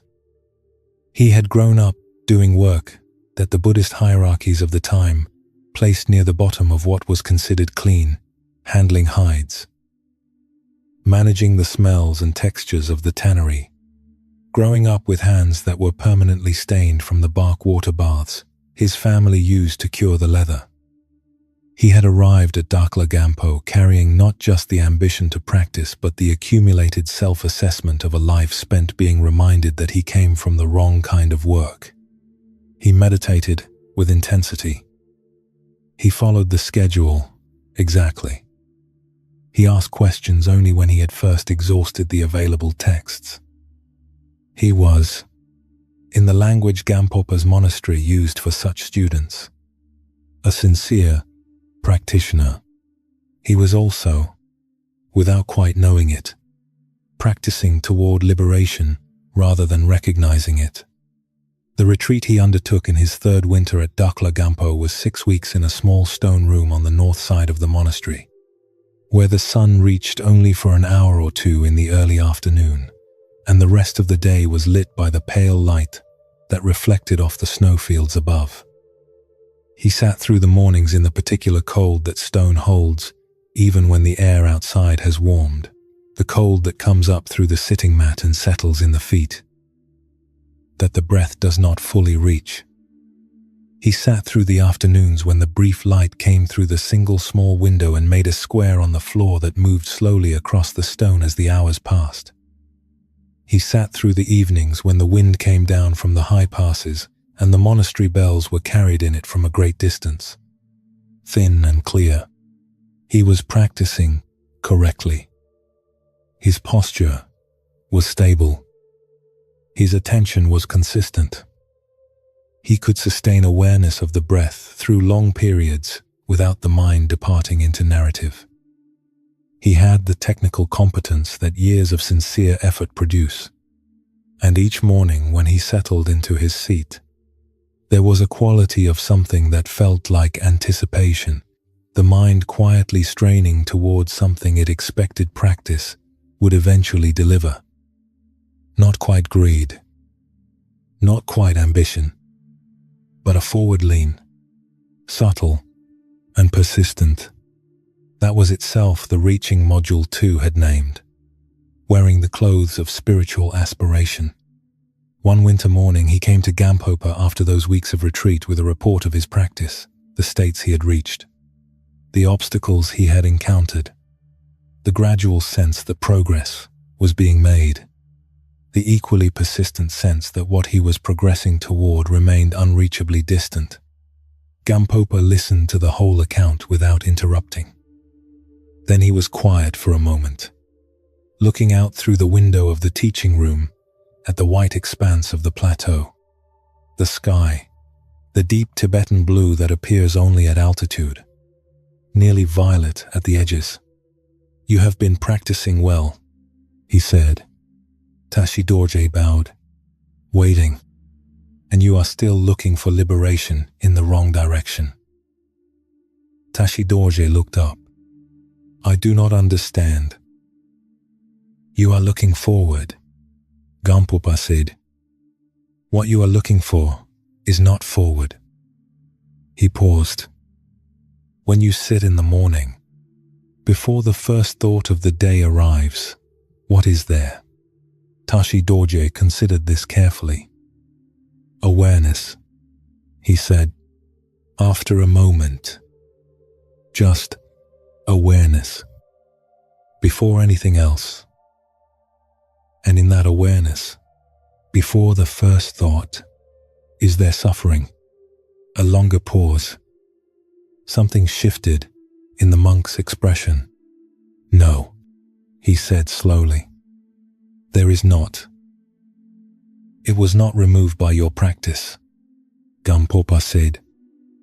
"It was not yet added by your thinking. The third noble truth is not a description of where you will arrive. It is a description of what is already here, before the grasping begins." He turned from the window. "Your practice is not wrong, but you are using it to try to travel somewhere that is not a place. Nirodha is not a destination. It is a recognition. And what you recognize is not something you have never experienced. It is something you experience every morning, in the first breath before the first thought, and then immediately cover over with everything that follows." Tashi Dorje returned to his room and sat. He did not try to reproduce a state or arrive at a condition. He simply waited for the first breath of awareness before the first thought, and then, not grasping at it, not leaning toward it, not immediately covering it with commentary about whether he was doing it correctly, he let it be what it was. He came back to Gampopa 3 days later. His face was different in a way the master recognized. "I did not find anything new," he said. "No," Gampopa agreed. "You found something old. The oldest thing there is." Gampopa would go on to build his monastery at Dakla Gampo and train thousands of students, the first Karmapa among them, and Phukmo Drukpa, and many others whose lineages spread across the Tibetan plateau and into the Himalayas, and eventually to the entire world. He died in 1153, 74 years old, having spent nearly 50 years pointing his students in this direction. Not forward. Here. Not toward a distant shore. Under their own feet. The jewel ornament of liberation. The text he wrote that synthesized the two great streams he had received, the Kadampa's gradual path and Milarepa's direct pointing, contains within it a description of Nirodha that is worth feeling slowly. He does not describe it as a reward. He does not describe it as the result of sufficient practice. He describes it as the nature of mind itself, which has never been otherwise. The suffering was not inside the nature of mind. The suffering arose from the grasping. The grasping is not the nature of mind. Therefore, what the nature of mind actually is, underneath the grasping, underneath the aversion, underneath the long accumulated weight of both, is already free. What Gampopa understood from Milarepa, and what Milarepa understood from Mapa, and what flows back through that lineage to the Indian Siddhas who first pointed at this precise thing, is that the third noble truth is not a promise about the future. It is an observation about the present. Suffering ceases when the conditions that produce it cease. And one of the most powerful of those conditions, not the only one, but among the most persistent, is the failure to recognize what is already here. The mind, in its anxious hours, believes that rest must be achieved. That peace is something to be constructed from the right conditions, the right thoughts, the right night, the right resolution of the right problems. It looks forward for what is already present. It reaches toward what it is already standing on. The third noble truth says, cessation is real, not as aspiration, as fact. The nature of awareness, the quiet ground beneath the grasping and the pushing, beneath the craving and the aversion, beneath the long nights of circling, is not itself suffering. It has never been suffering. It is what remains when suffering stops being fed. Think of the moment just before full waking, that thin interval between sleep and consciousness, when the mind has not yet loaded the day's concerns, has not yet assembled the self that will carry them. In that interval, there is something, not nothing. Awareness, clean and unencumbered, present before the first thought, gives it direction. Every person who has ever lived has experienced this interval every morning of their life. Most pass through it so quickly they do not register it as experience at all. But it is there. And it is, in the language of the third noble truth, precisely what cessation feels like. Not a permanent void, not an achieved state, just awareness before the grasping begins, the ground before the building, the sky before the cloud. This is what Gampopa spent his life pointing at. This is what Tashi Dorje found when he stopped practicing toward it and simply waited for it to reveal itself as already present. Tonight, in this breath, before the thought about whether you are doing this correctly, something is already here, already quiet, already not reaching, not bracing, not managing. Just present. You do not have to travel anywhere to find it. You do not have to wait until the problems resolve. You do not have to earn it through practice or deserve it through goodness. It is here in the way the sky is here, not because the clouds have cleared, but because the sky was always behind the clouds, unchanged, unhurried, having never needed the clouds to be gone in order to be fully itself. Let the breath be a reminder of this, not a technique. Just notice. Before the thought about the breath, before the commentary on whether the breath is deep enough, there is awareness. Simple, clear, already present, already, in the language of the third noble truth, free. Let that recognition be what it is tonight. Not grasped at, not held, not turned into an achievement. Just noticed, just allowed, just here, and let the body soften around it. The way snow softens in early spring, not melting all at once, but releasing its held tension one layer at a time. The surface warming first, and then slowly, slowly, the deeper cold beginning to ease. You are not on your way to rest. You are already in it. You have been in it. The reaching was covering it. And tonight, for this moment, the reaching has paused. Let that be enough. Let that be everything. We move now, carried on this quiet, to a river forest in Sri Lanka, where a monk who crossed an ocean to bring a teaching discovered something about the middle path that the anxious heart, so skilled at extremes, may recognize as the thing it has been looking for all along.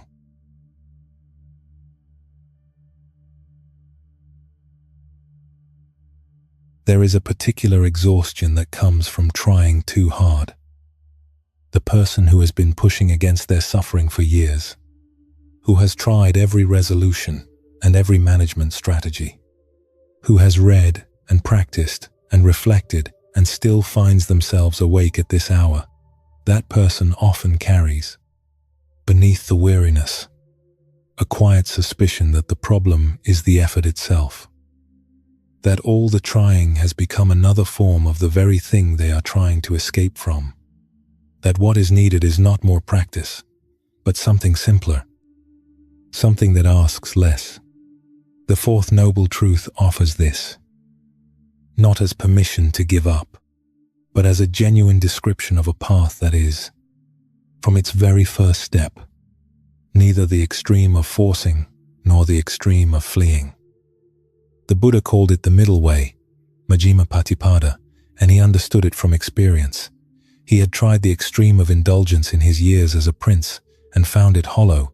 He had tried the extreme of severe asceticism until his body was a skeleton wrapped in skin, and found that suffering more than he had started with. Neither extreme led anywhere.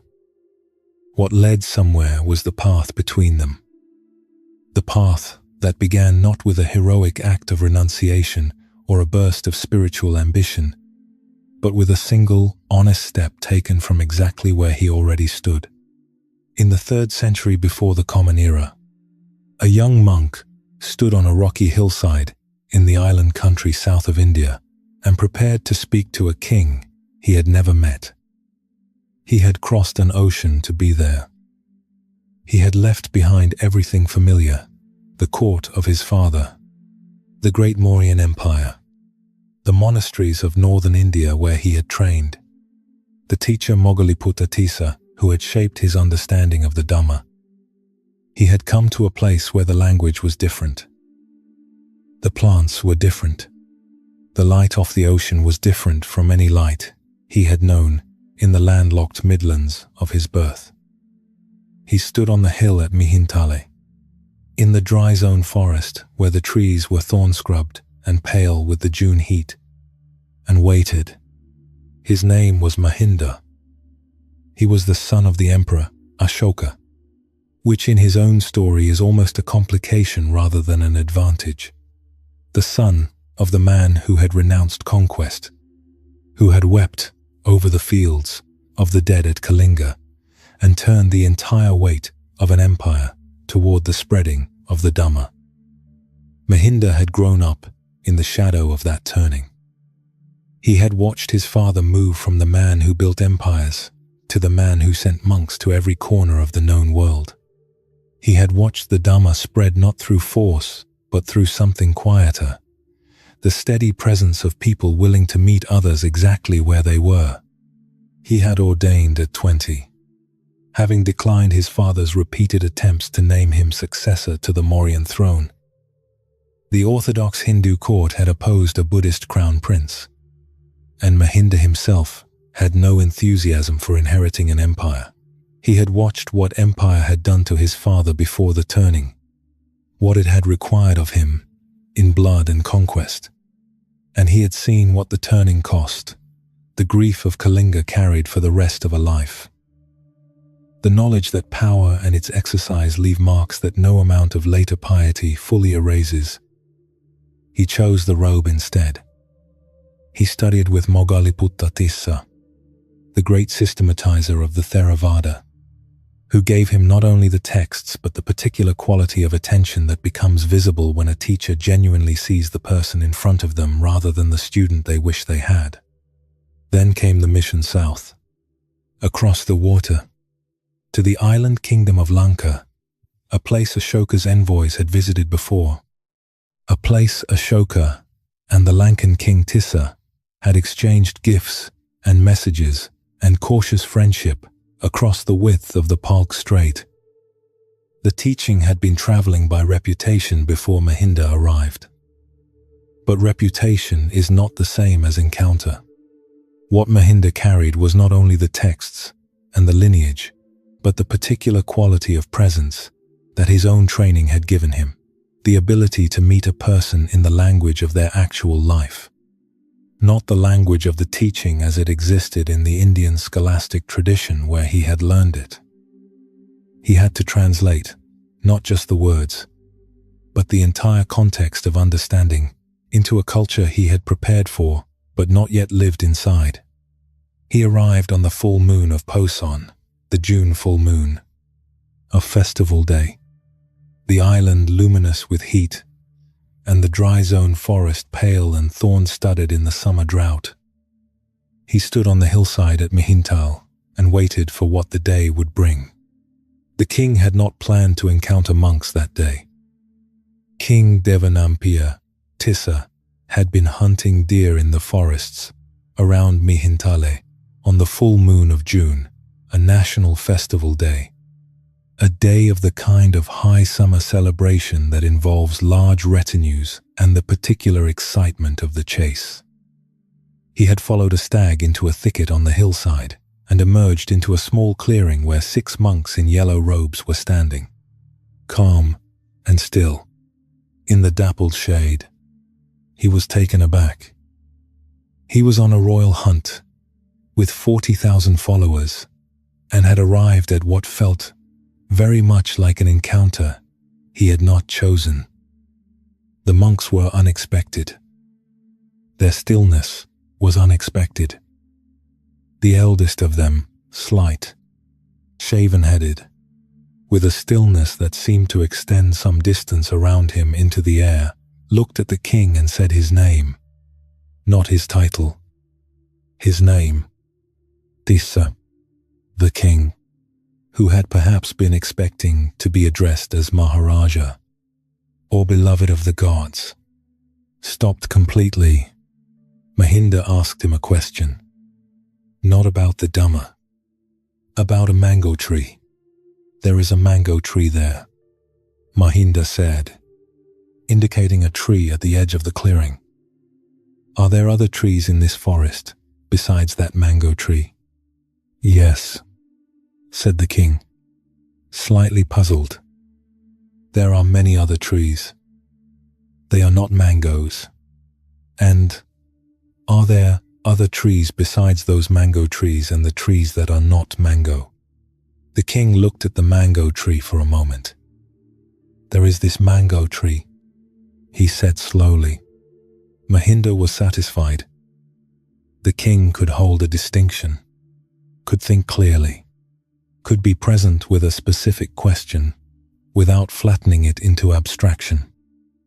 He was ready to receive a teaching that required exactly that quality of mind, the ability to see what was actually in front of him, as it was, without requiring it to be something other than itself. What Mahinda delivered then, the Kulahati Parupamazutta, the shorter simile of the elephant's footprint, was not a simple sermon. It was a patient, methodical unwinding of what it means to take a step on the path. Not a dramatic conversion, not a demand that the king immediately abandon his kingdom and his hunting and his 40,000 followers. A description of where the path begins, with the recognition of suffering, with the understanding of its causes, with the willingness to walk, not to leap, not to flee, not to force towards something different. The king listened through the afternoon. The 40,000 followers, according to the chronicle, listened too. When Mahinda finished, Tissa had understood something, not just the words, which are always easier than the understanding, but something about the quality of the path being described. It did not ask him to be other than he was. It asked him to be more honestly what he was, and to walk from there. Among the lay people who came to hear Mahinda teach in the days that followed, as the king established the first monasteries and the teaching spread through Anuradhapura, was a woman named Soma. She came from a family of weavers in the outer quarter of the city, skilled work, precise work, the kind of work that requires the hands to be in constant negotiation with the thread. Her family wove the fine cotton cloth used in temple offerings and the coarser linen that the merchant households bought in long bolts for daily use. She had grown up between these two registers of the same craft, the careful, slow, attention-intensive work of the ritual cloth, where a single mistake in the pattern meant hours of unraveling, and the faster, rougher work of the commercial cloth, where speed mattered more than perfection, and the shuttle flew without stopping from morning to evening. She knew, in her hands, what too tight meant, and what too loose meant. She had been fixing both her whole working life, but in the rest of her living she had never found this calibration. She was a person of extremes in the way that competent, responsible people sometimes are, driving hard toward whatever needed doing, exhausting herself completely, and then collapsing into a withdrawal, so total it alarmed her family. She did not experience these swings as a problem exactly. She experienced them as her nature. This was simply how she was made. She had heard, around the city, that the monk from India was teaching about a middle path. She was not sure what this meant. She had a particular distrust of middle paths, having understood them most of her life as the compromise of people who lacked the courage to commit fully in either direction. She had heard, around the city, that the monk from India was teaching about a middle path. She was not sure what this meant. She had a particular distrust of middle paths, having understood them most of her life as the compromise of people who lacked the courage to commit to either direction. She came to one of Mahinda's teaching sessions in the royal gardens and sat at the back, where the morning light came through the trees, and the smell of the garden was heavy with white jasmine and moist earth from the night's watering.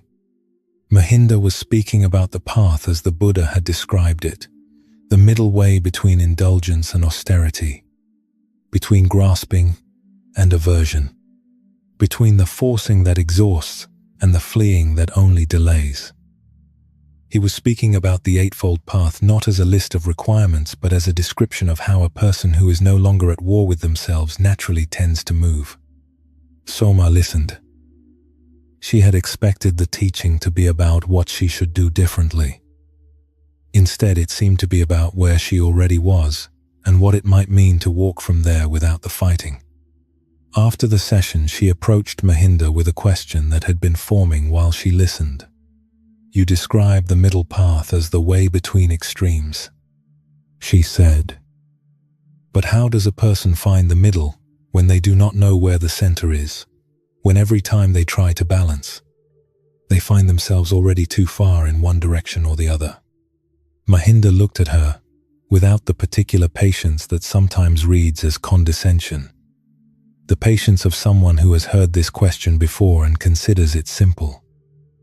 His attention was the kind that takes the question at face value. "The lute," he said. She waited. The Buddha, before his enlightenment, was practicing severe austerity for years. He had reduced his eating to almost nothing, sat in postures that punished the body, refused every comfort. He was trying to force liberation through extremity. One day a musician passed nearby on the river in a boat, tuning his lute, and the Buddha heard him say to his student, "If the string is too tight, it will snap. If it is too loose, it will not play. The right tension is the middle. Mahinda, let this settle." The Buddha understood, in that moment, that he had been trying to snap the string, that no insight arrives through the forcing of the body to its limit, just as no music comes from a string wound past its bearing. He ate. He sat. He found the tension that allowed playing, rather than the tension that guaranteed silence or breakage. Soma was quiet for a moment, turning this over. "The middle is not a fixed position," Mahinda continued.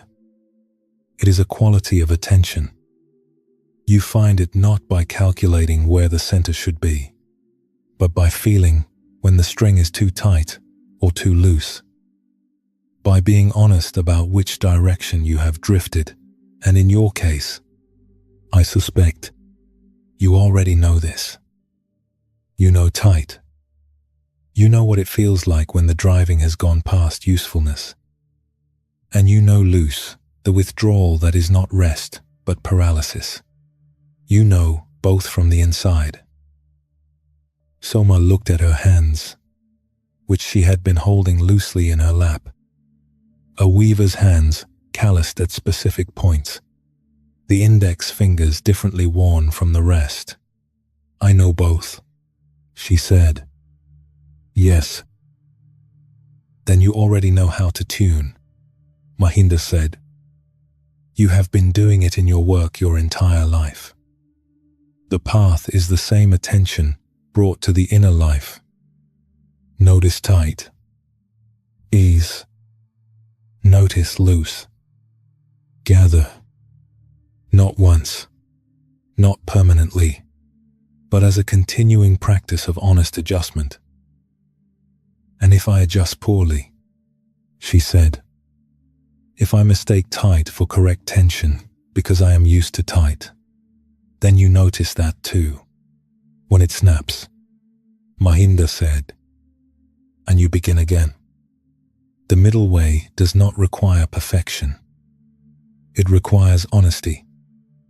That is all it has ever required."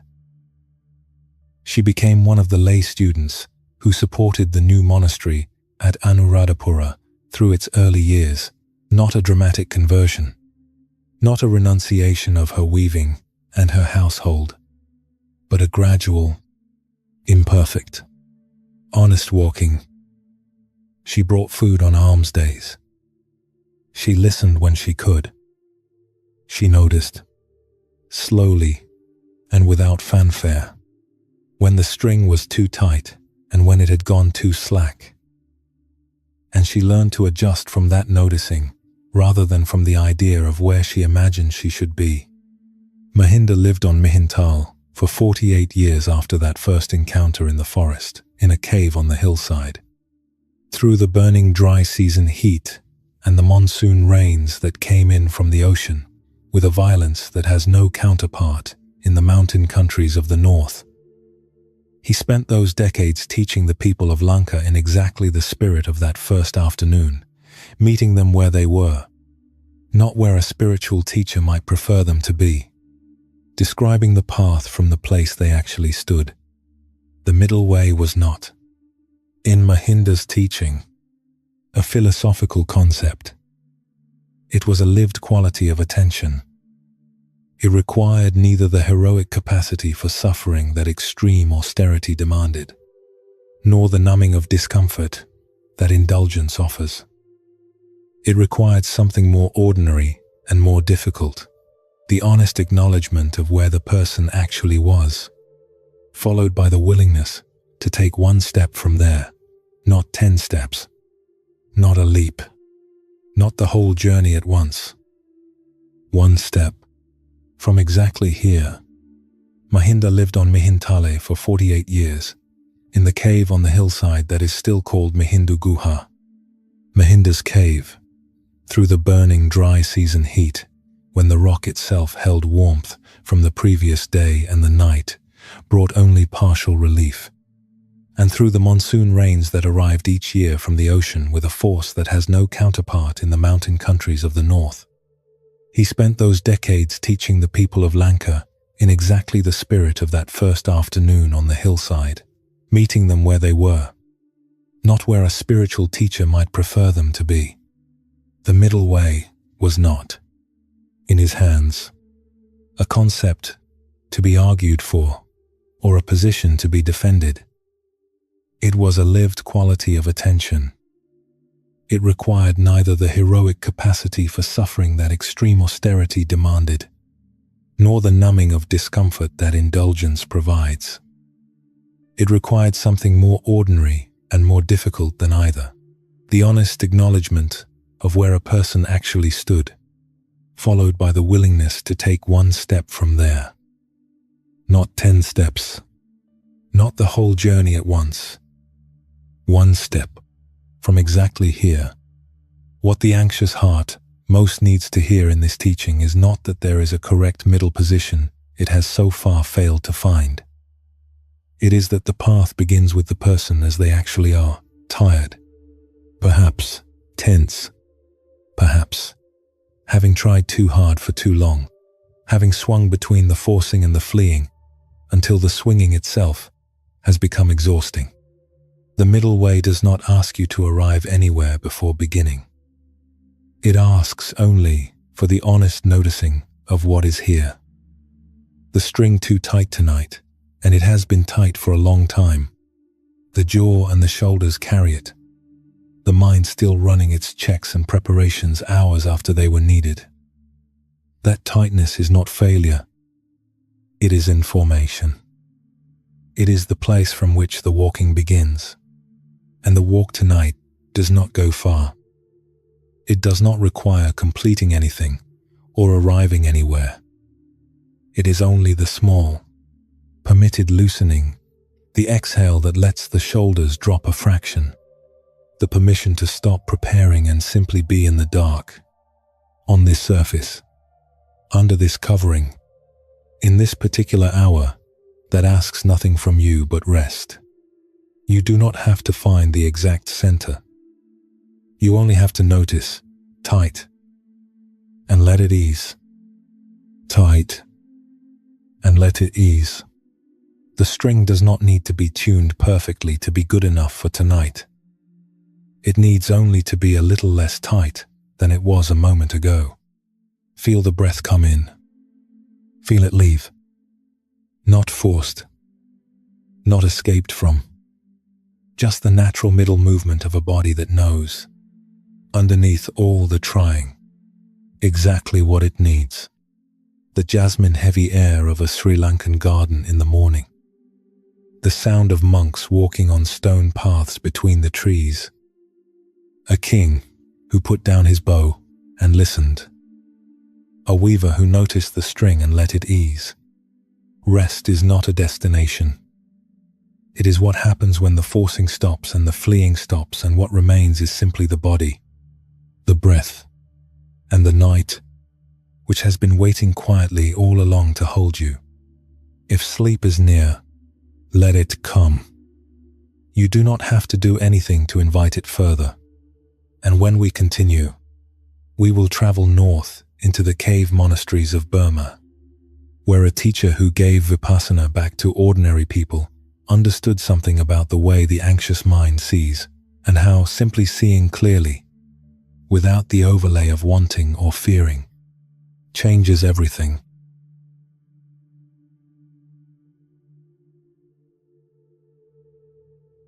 The previous module offered the middle way as the quality of attention that begins where the person actually is, not forcing, not fleeing, just honest. But there is a question the careful mind will ask. What does honest seeing actually look like? When it has been practiced so long, with the addition of wanting and fearing that it can no longer tell where perception ends and interpretation begins. This is the territory of right view, Samadhi, the first of the 8 factors of the path that the 4th noble truth describes. Not right opinion, not correct belief, not the adoption of the proper doctrine. Right view, in the Theravada understanding that was revived and refined in the mountain caves and teak forests of 19th century Burma, is something simpler and more demanding than any of those. It is the practice of seeing experience as it actually is. Sensation as sensation. Thought as thought. Arising as arising. Passing as passing. Without the additional layer of commentary that the anxious mind adds so automatically and so quickly that the commentary has come to feel like the experience itself. A Burmese monk, born in 1846 inches, a jungle village, 80 miles from Mandalay, understood this teaching with the urgency of a man watching something precious disappear. His name at birth was Maung Tet Kaung, the boy who climbs to the summit, and the name turned out to be accurate. He would climb, in the course of 77 years, to a position of influence in Burmese Buddhism that no monk of his century matched: scholar, meditator, writer, teacher of fishermen and farmers in a country whose independence was being consumed by the British Empire, one province at a time. He is known to the world as Ledi Sayadaw.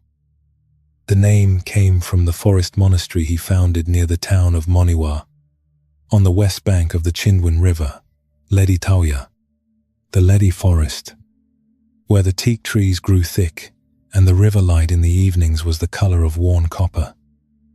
He had gone to the forest in 1886, the year after the British completed their conquest of Upper Burma and sent the last Burmese king, Tibet, into exile on a bullock cart, a deliberate humiliation.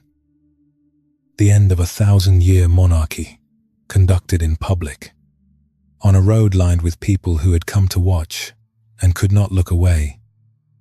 The Burmese kingdom that had existed, in various forms, for centuries was finished. What replaced it was a colonial administration that treated the country as a resource to be extracted and its people as a population to be managed. The timing was not coincidental. With the king gone, the traditional royal protection of the monastic Sangha was gone too.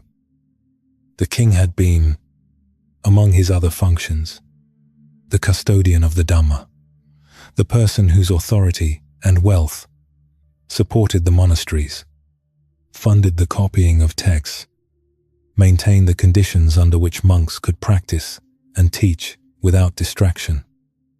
That custodianship was now in the hands of a colonial government that had no interest in it. Christian missionaries were arriving with the confidence of people who believe they carry a superior truth. The colonial school system was replacing monastery education, the schools where Burmese boys had learned to read, where the first encounter with the Pali texts happened, where the transmission between generations had occurred for as long as anyone could remember. Ledi Sayadaw saw this and understood it as an emergency. Not a political emergency, though it was that too, but a Dhamma emergency. If the practice of vipassana survived only in monasteries, and the monasteries were weakening, then the practice would disappear. It had to be given to the people directly, in language they could receive without years of Pali scholarship, in forms they could apply in their daily lives between the rice fields and the market stalls and the evening meals with their families. He had learned vipassana in the caves of the Sagaing Hills, from teachers who kept the practice alive in the old way, through direct transmission from meditator to meditator in the cool darkness of the limestone caves above the Irrawaddy. He had mastered it in the way that a man who is both scholar and practitioner masters things completely, from the inside out, so that the theoretical framework and the lived experience became a single understanding rather than two separate bodies of knowledge. And then he began to teach it to everyone. Among those who came to him in the Ledi forest was a man named Koshwe. He was a rice trader from a village near Moniwa, 41 years old, with a trader's practical intelligence and a trader's habit of measuring things, quantities, prices, distance, the exact weight of a basket of grain against what the merchant on the other side of the transaction was claiming it to be. He had heard, through the informal networks of the river trade, that a monk in the Ledi forest was teaching meditation not just to monks, but to anyone who came and asked sincerely. He came on a market day, when his boat was moored and the afternoon was free, half curious and half skeptical, wearing the long yi of ordinary commerce and carrying nothing that marked him as a spiritual seeker. Ko Shui had been making this river crossing for 20 years. He knew the Chindwin in every season, the brown flood of the monsoon when the current ran so fast the boatmen poled upstream in the shallows, the clear, slow dry season water when you could see the bottom in 3 feet of depth, the particular smell of the river in the hot months before the rains came, when the exposed mud along the banks dried and cracked in geometric patterns and the air above the water shimmered. He knew the merchants on both banks, knew which grain sellers could be trusted and which required careful watching of the scale, knew how to read the market a week ahead by the small signs that experience teaches, which buyers were buying in quantity, which sellers were holding back, what it meant when the price of a particular rice variety moved in a direction that seemed counterintuitive. He was not suffering in any dramatic sense. This is worth noting. He was not in crisis. He had a working life, a household, children who were growing adequately, the ordinary mix of satisfaction and dissatisfaction that comprises most human experience. What had brought him to the forest was something subtler, a quality he had noticed in himself over the past several years, creeping in so gradually he had not been able to date its arrival. He only knew it had been there for some time now, a kind of tinting. Every experience seemed to arrive pre-filtered, pre-interpreted, already carrying a verdict before he had fully received it. Good transactions arrived with the slight additional anxiety of their possible reversal. Bad ones arrived with a defensiveness already assembled around them. Even neutral things, the river at dawn, the particular quality of dry season air, a meal that was neither better nor worse than usual, arrived with a faint background hum of assessment, of the mind already deciding what it was, before it had quite been what it was. He was not sure this was suffering in the Buddhist sense. He was not sure it was anything at all, or whether everyone experienced the world this way and simply did not mention it. He sat before Ledi Sayadaw in the afternoon shade of the teak trees and tried to describe this. He was not practiced at describing interior states. He dealt in weights and measures. It is as if, he said, slowly, I see things through colored glass. The color changes depending on whether I want the thing or fear it. But I have been looking through this glass for so long that I no longer remember what the things look like without it. Lady Sayadaw was quiet for a moment. A woodpecker was working at a dead branch somewhere above them. The river was not visible from where they sat, but its smell was present, the particular mineral smell of the chindwin in the dry season. Warm stone and slow water. You have described right view very precisely, he said. Not the practice of it, the obstacle to it. Ko Shui looked up. Right view is not a philosophical position, Lady Sayadaw continued. It is not the adoption of the correct belief about suffering and impermanence and the nature of the self. It is this, seeing what is here, as it is, without the glass. He paused. The glass you describe, wanting, fearing. The verdict arrived before the experience. This is the ordinary condition of the untrained mind. It is not a flaw unique to you. Every person who has not practiced vipassana sees this way. The question is whether they have noticed the glass. I have noticed it, Ko Shui said, but I do not know how to remove it. You do not remove it first, Lady Sayadaw said. You watch it. This is what vipassana means, clear seeing. You begin with the body, with sensation, because sensation is more honest than thought. Thought has already interpreted.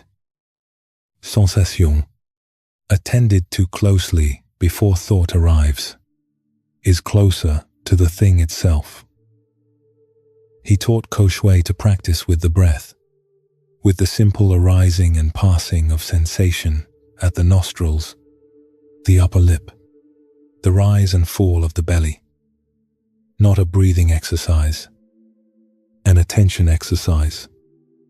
The practice of meeting what was actually there, the coolness of the inhale, the slight warmth of the exhale, the texture of a pause between them before the mind had translated it into anything else.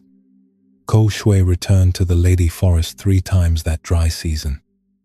He was not a natural meditator in the sense of someone who settles quickly and reports profound states. He was a practical man, and what he reported was practical, the noticing of how much was added, how quickly the mind, watching breath, departed the breath and arrived somewhere else, in a transaction from last week, in a worry about next month's grain prices, in a memory of something his eldest son had said that had pleased him and that he was now, apparently, replaying for the pleasure of the replaying. He noticed the adding. He noticed the speed of it. And in noticing, he began to catch brief intervals, very brief. Sometimes only a breath or two, when the watching was clean. When the breath was simply the breath. When the coolness was simply coolness, without the addition of assessment or preference. These intervals were not dramatic. They did not feel like liberation. They felt, he told Lady Sayadaw on the 3rd visit, like water that had been slightly less cloudy than usual for a moment, and then clouded again. Yes, Lady Sayadaw said. Exactly that. Ko Shui waited for more. The intervals are the practice, Lady Sayadaw said. Not the states you hope to arrive at through the intervals. The intervals themselves, that momentary clarity, that breath in which the experience was simply the experience, that is right view. Not as an achievement, as a glimpse. And glimpses, practiced regularly, become longer. The water becomes less cloudy more often. Not because you have done something to the cloudiness, because you have stopped stirring it. Lady Sayadaw, spent his entire life on this teaching, giving it in different forms to different people, to monks in the formal language of the Abhidhamma, to rice farmers in the plain-spoken Burmese he wrote in so that anyone could read it, to merchants and market women and village headmen, and eventually to a farmer named Saya Thetgi, who became his most prominent lay student and carried the practice forward through a lineage that, through Yubakin and then N. Goenka, eventually reached every continent on earth. All of it, from the Ledi forest and the caves of the Sagaing hills. All of it from the simple, radical, democratizing conviction that the practice of clear seeing was not a monastic privilege. It belonged to everyone who suffered, and everyone suffered, and therefore it belonged to everyone. In his last years, his eyesight failed.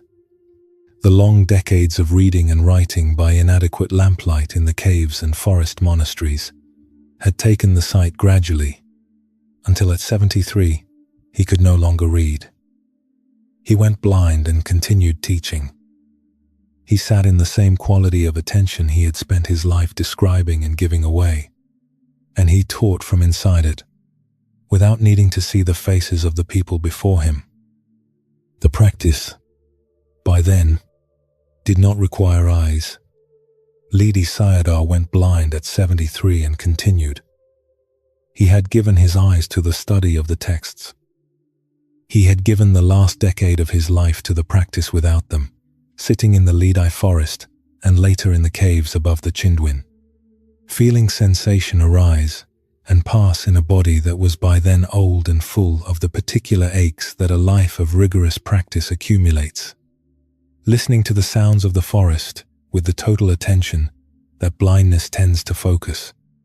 He died in 1923 at Phien Mana, between Mandalay and Rangoon, in one of many monasteries that had been founded in his name.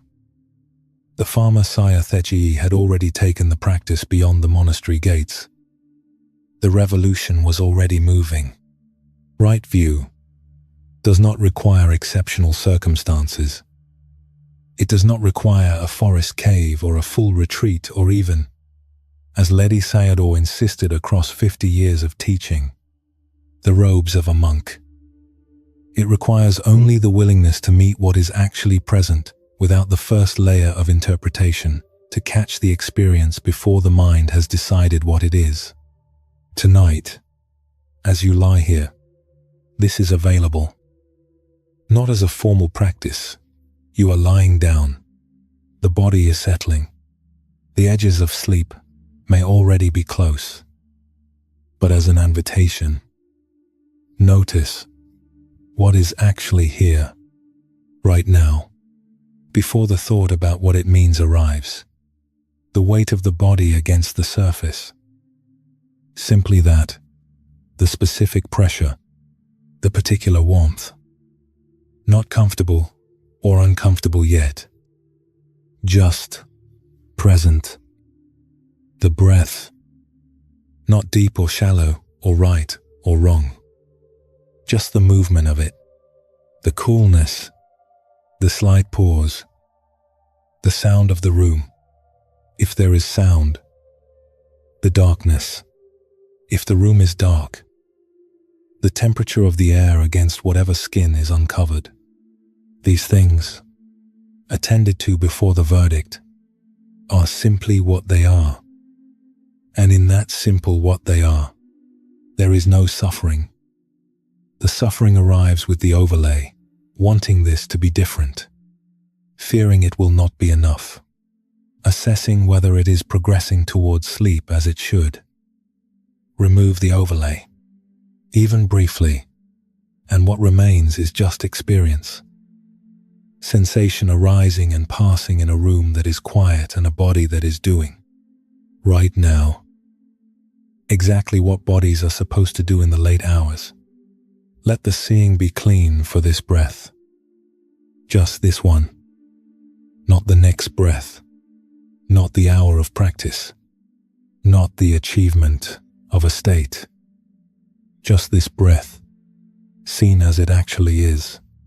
Coolness, warmth, the pause between them, the room, the night, nothing added. And if the mind adds anyway, which it will, because that is what minds do. Notice the adding, the way Ko Shui noticed the clouding of the water, not with frustration, with the simple recognition, the glass is there again. And then return to this breath, to what is actually here. You do not have to see clearly for very long. Even a breath of clear seeing is the practice Lady Sayadaw spent his life making available to everyone. Even you, tonight, exactly as you are. Let that be enough to carry you towards sleep, which is itself a kind of clear seeing, the mind finally setting down the glass and resting in what is. There is one more thing, Lady Sayadaw said to Ko Shui. On the last of those 3 dry season visits, as the afternoon was tipping toward evening and the river light had gone from copper to something cooler, almost silver, Ko Shui had asked whether the intervals of clarity would ever become continuous, whether, with enough practice, the glass would simply not return. Lady Sayadaw had been quiet for a moment, watching a leaf move on the still air above the river path. You are asking whether you will eventually see without any addition, he said. The answer is yes. This is possible. But you are also asking it from inside the wanting, which is itself the glass. The moment you practice clear seeing in order to arrive at permanent clear seeing, you have added the wanting to the practice, and the glass is back. He looked at Ko Shui with the steady directness that had characterized every exchange between them. Right view is not a destination. It is a quality of this moment. The only moment in which it is ever available is this one, not the moment after practice. This moment, the breath that is here now. He paused.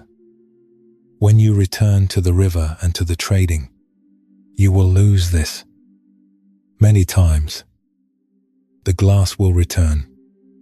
What you take with you is not the clarity, it is the memory that clarity is possible, and the practice of returning to it when you notice it has gone. That is all. That is enough. Ko Shui returned to the river. He continued trading. He practiced in the early mornings before the river traffic began, sitting on the bank in the cool pre-dawn, with the water sounds around him and the first birds beginning in the trees. He was not, by anyone's reckoning, an enlightened man. He was a rice merchant who had learned to notice the glass and to return, many times a day, to the breath that preceded it. And in that returning, he carried something forward that the Ledi forest and the Sagaing caves and the systematic clarity of Ledi Sayadaw's lifetime had distilled to its essential form, that seeing clearly is always available to anyone, in any life, for as long as a single breath lasts. We move now, carried deeper into the night, toward the banks of the classical Chinese rivers, where a master of the Tang dynasty understood something about the nature of awareness itself, something that the anxious mind, so accustomed to watching its own thoughts, may find is the very ground it has been standing on all along.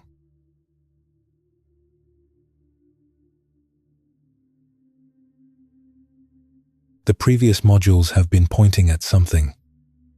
Across 6 traditions and 6 centuries, from the Thai forest to the Vietnamese bamboo groves to the Tibetan high passes to the Burmese caves, the teaching has been circling a single territory, the difference between what thoughts are and what thoughts are not.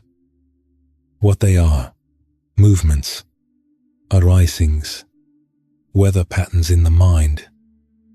What they are not: the sky, the weather, moves through. Tonight, we arrive at the teaching that names this most directly. Not the observation of thoughts, which Module 6 opened. Not the recognition that awareness exists before thoughts begin, which Module 4 touched. But something quieter still. The discovery that the mind which suffers by identifying with every thought that passes through it is not the only mind available. That there is something else, something the Chinese Chan tradition called Yi Ixin. The one mind, which is the ground in which thoughts arise and pass, which is itself unchanged by their arising and passing, which is, as Huangbo Siyun said in the 9th century, in language that still has not been improved upon, what is right in front of you. That is it. Huangbo Siyun is one of the most enigmatic figures in the entire history of Chan Buddhism. He died around 850 CE, and almost nothing is known of his early life. The historical record notes, with unusual specificity, that he was extraordinarily tall, a detail preserved perhaps because of the physical impression he made entering a room. This large man, with a calmness that people described as filling the space he occupied, the way sound fills a hall. He had begun his practice on Mount Huangbo in Fujian province, the mountain from which he eventually took his name, and had trained under Baizhang Huaihai, one of the great systematizers of Tang dynasty Chan. He would become the teacher of Linji Yixuan, whose schools spread across China and eventually reached Japan as the Rinzai tradition, one of the most influential lineages in the entire history of Buddhism. All of this because Huangbo spent his life pointing at something he insisted was not complicated, not distant, not requiring elaborate ceremony or years of preparation to perceive. He called it the One Mind, Yixin in the Chinese, and the two texts that preserve his teaching, the Chuang Xin Faiyao and the Wanling Lu, both compiled by his student Pei Shu from years of listening and careful note-taking. Return to it again and again from different angles without ever quite exhausting it, because it is not the kind of thing that can be exhausted by description. It can only be pointed at. Huangbo spent his life pointing. He described it this way: all Buddhas and all sentient beings are nothing but the one mind, beside which nothing exists. In this one mind, there is neither arising nor ceasing, no name or form, no long or short, no large or small. It is boundless as the great void. And then, because he understood precisely how abstract this sounds, he pointed directly. What is right in front of you, that is it. He was also given the posthumous title by the emperor, recorded in the tradition, of Chan Master who destroys all limitations. This is a title that fits. The limitations he spent his life dismantling were not ethical failures or doctrinal errors. They were the limitations of a mind that had mistaken its contents for itself. He meant this literally, not as metaphor. The awareness reading these words, or hearing these words, or receiving them in the late-night quiet of a mind that is finally growing still. That awareness is not something you have. It is something you are. The thoughts that move through it are visitors. The feelings are weather. The worries about tomorrow, and the unresolved grief from last year, and the persistent question of whether you are doing enough, and being enough, and living well enough. All of these are clouds. And you are the sky. You have always been the sky. The difficulty is that the sky has been so long in the habit of believing it is the clouds that it has forgotten what it is. Among the lay students who found their way to Huangbo during his years at Longxing Monastery in Jiangxi Province was a man named Wei Jingji. He was a minor official in the local prefecture, responsible for land records and taxation assessments, work that required a particular kind of mental disposition, methodical, detail-oriented, the ability to hold many specific figures in mind simultaneously, and to notice when any one of them conflicted with another. He was good at this work. He was also, as a result of doing it for 15 years, a man whose mind had become extremely practiced at the identification of problems. This was useful in the records office. A discrepancy in a land boundary record was a problem. An inconsistency between this year's tax assessment and last year's household register was a problem.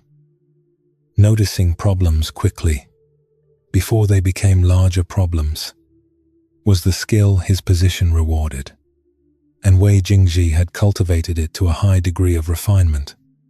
He had also, somewhere in the 15 years of problem identification, lost the ability to stop. At home, in the evenings, the mind continued its assessments. Conversation with his wife became a kind of informal audit. What was said, what was meant, whether these matched, what the discrepancy implied. His children's behavior was categorized and evaluated. The quality of the meal was noted. The state of the household's finances was monitored against a continuous internal standard that was never quite met. He could not walk through a market without calculating prices. He could not sleep through a night without the mind eventually producing, from the accumulated material of the day, some new problem that had been overlooked and now required attention. He had not intended to become a spiritual seeker. The thought would have struck him as slightly embarrassing. He was a prefecture official with a good record of service and a son who was already showing aptitude in the classical examinations. Spiritual seeking was something other people did, the men who had failed at official life and retired to mountain hermitages, the aristocrats with too much leisure and insufficient occupation. He was a busy man with legitimate responsibilities. But the sleeping had become a genuine problem. Not the occasional troubled night that everyone experiences, but a systematic nightly disruption, the mind, released from the structure of the working day, turning its considerable machinery to whatever remained unresolved. Last week's boundary dispute was still technically open. The household accounts for the second quarter had been closed, but the discrepancy in the third column still nagged. His eldest daughter had said something at dinner 3 days ago that his mind had filed as requiring further analysis. All of these and more, cycling through the small hours with a thoroughness that left him by morning, capable of doing his work, but increasingly incapable of anything that required rest. He had come to Huangbo because a colleague had mentioned, almost in passing, that the tall monk at Longxing was teaching something that had helped him sleep. Wei Jingji arrived, carrying the slight defensiveness of a man who has decided to try something he considers beneath him. Out of simple desperation, he sat before Huangbo on an afternoon in late autumn, when the maples on the monastery's hillside were in their final color before the leaves fell, a red-orange that the low-angle light of the season turned almost luminous, the color appearing to come from inside the leaves rather than from the sun. The courtyard smelled of cold stone and the faint sweetness of fallen leaves beginning to decay. 2 monks were sweeping the far end of the courtyard with long-handled brooms that made a sound like slow breathing against the flagstones. Wei Jingji explained his situation with the conciseness of a man who had been writing precise official reports for 15 years. The mind assessed constantly. He could not make it stop. He had attempted to manage this through better organization of his working hours. More problems resolved during the day meant fewer for the night to find. This had not worked. The mind expanded to fill whatever space was given to it, and the supply of potential problems proved to be effectively unlimited. He had tried reading classical texts in the evening to occupy the mind with something more elevated. The mind had assessed the texts. He had tried going to bed earlier. He had tried going to bed later. He was running out of approaches, and the nights were not improving. Huangbo listened, without any particular expression. The mind that is trying to make the other mind stop, he said, when Wei Jingzi finished. What is that? Wei Jingzi paused. It is my mind. Which one? A longer pause. I am not sure what you mean. Wei Jingji said carefully. You have described a mind that assesses, that cannot stop identifying problems. Huangbo said. And you have described a mind that wants that mind to stop. These seem like two different things. One is moving. One is watching the movement and wanting it to be otherwise. He was quiet for a moment. Outside, somewhere in the courtyard, a leaf scraped across stone in the wind. When you are watching the assessing mind, what is doing the watching? Wei Jingji was silent for a longer time than was comfortable. He was a man who gave precise answers quickly, and the absence of a quick answer was itself uncomfortable. He sat with the discomfort and tried to answer honestly. Something that is not the assessing, he said at last. Yes, Huangbo said. And what is that something like? Another pause. Wei Jingji turned his attention toward it, toward the thing that was doing the watching of the problem-finding mind. It was difficult to look at directly. When he tried to examine it, it seemed to recede.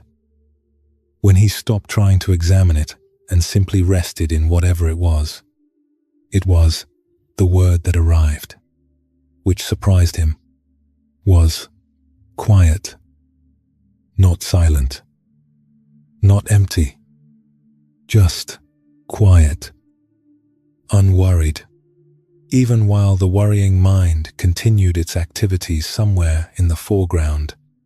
It is quiet, he said. Huangbo said nothing. He waited. It does not seem to be troubled by the assessing, Wei Jingji said slowly. The assessing continues, but the thing watching it is not disturbed. The one mind, Huangbo said, is not something you find. It is what you are when you stop trying to be the thought that is looking for it. He looked at the official with the steady directness that his record describes in student after student. The quality of a man who has seen the same recognition happening in different people for decades and is never bored by it. The thought that says, I need to make my mind stop, that is a cloud. The watching of that thought, that is the sky. The sky does not need the cloud to leave. It is not made uncomfortable by the cloud. It is simply larger than the cloud. It was here before the cloud arrived, and it will be here when the cloud passes. He paused, and then said the sentence that appears in the Chuanxin Faiyao in almost exactly this form. When thoughts arise, all things arise. When thoughts vanish, all things vanish. But the one mind in which they arise and vanish is itself neither arising nor vanishing. It is what you have been standing on the entire time. Wei Jingji returned to the prefecture and the land records and the tax assessments and the household that his mind had been auditing without pause for 15 years. He did not stop assessing. The work required it, and the habit was deep. But he began to notice, with increasing frequency, the watcher behind the assessing. The quiet ground that did not share the mind's agitation even when the agitation was at its height. He noticed it when he woke in the night with a new problem, and the mind immediately began its accounting. There it was. The watching. The groundedness. The thing that was not the problem, and not the worrying, and not the urgency. He did not try to hold it or to make it stay. He only noted, it is here. And then the next thought arrived, and the noting was already moving on. He wrote to Pei Shu, who compiled the record of Huangbo's teachings, that in 2 years of this noticing, something had shifted. Not dramatically, not in the way of the stories told about dramatic Chan enlightenments. Gradually, the way a room that has been slightly dark for years brightens when someone finally opens the window that has been closed, not an explosion of light, but a slow adjustment. The eyes adapting, the space revealing its actual dimensions. The assessing had not stopped, but it had become less total, less the whole of the mind, and more a thing the mind was doing.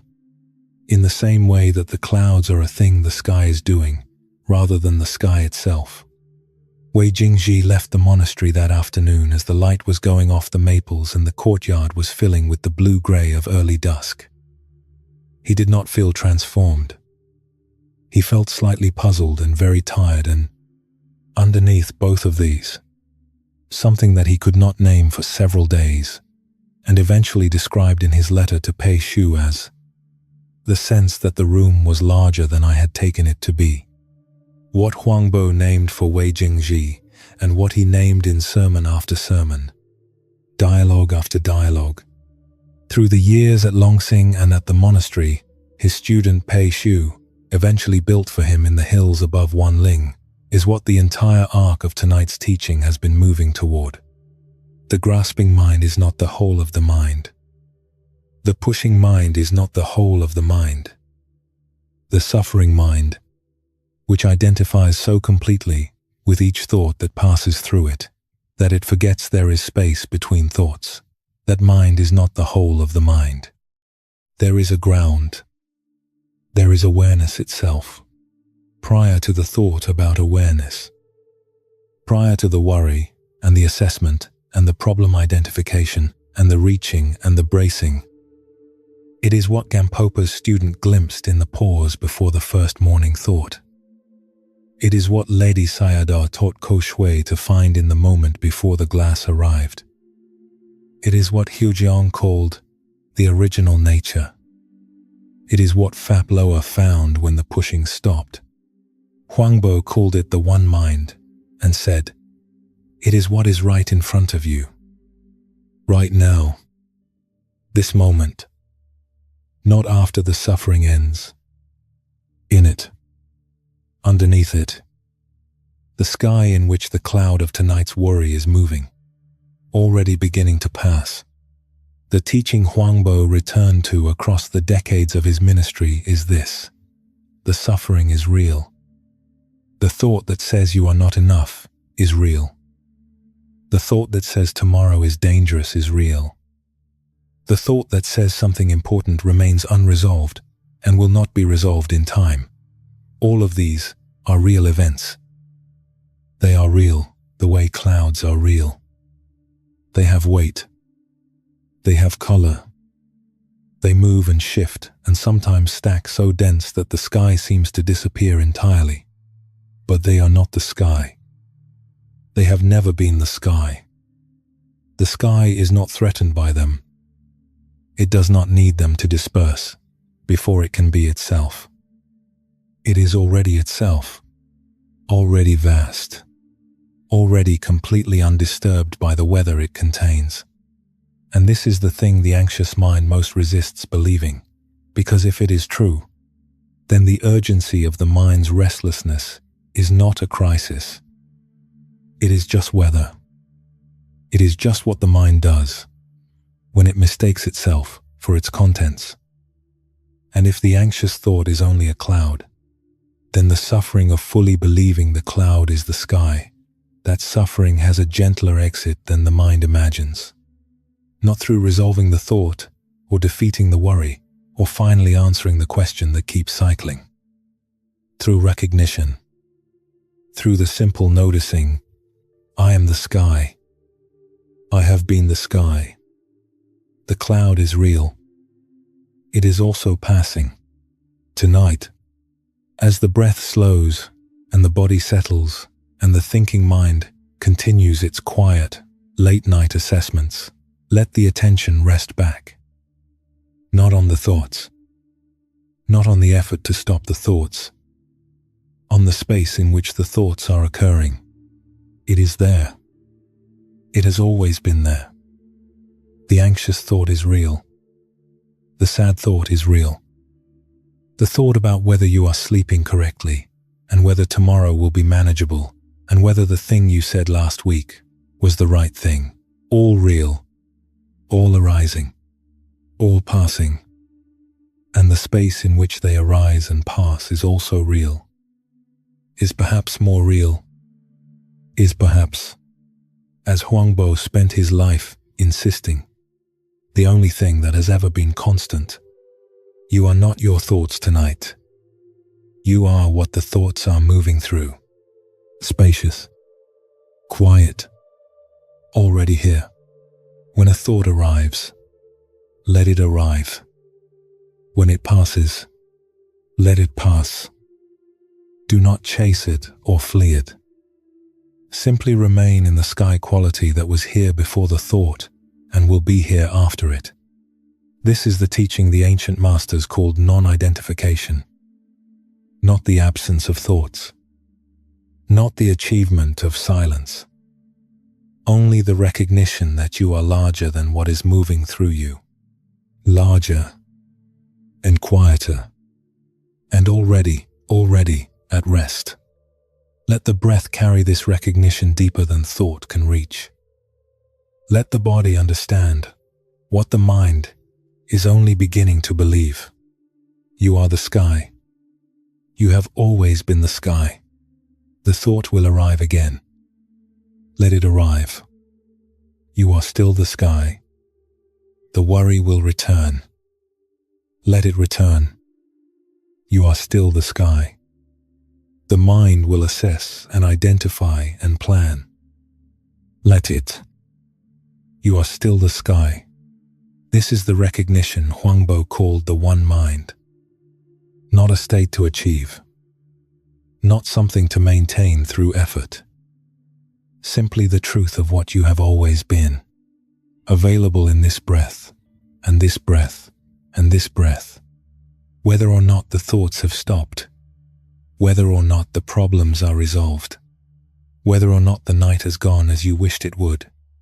And now we travel to the final voice of tonight, to the high mountain country of Bhutan, where a master who chose the deepest silence at the height of his powers understood something about dissolution and rest that will carry you, if you allow it, all the way into sleep.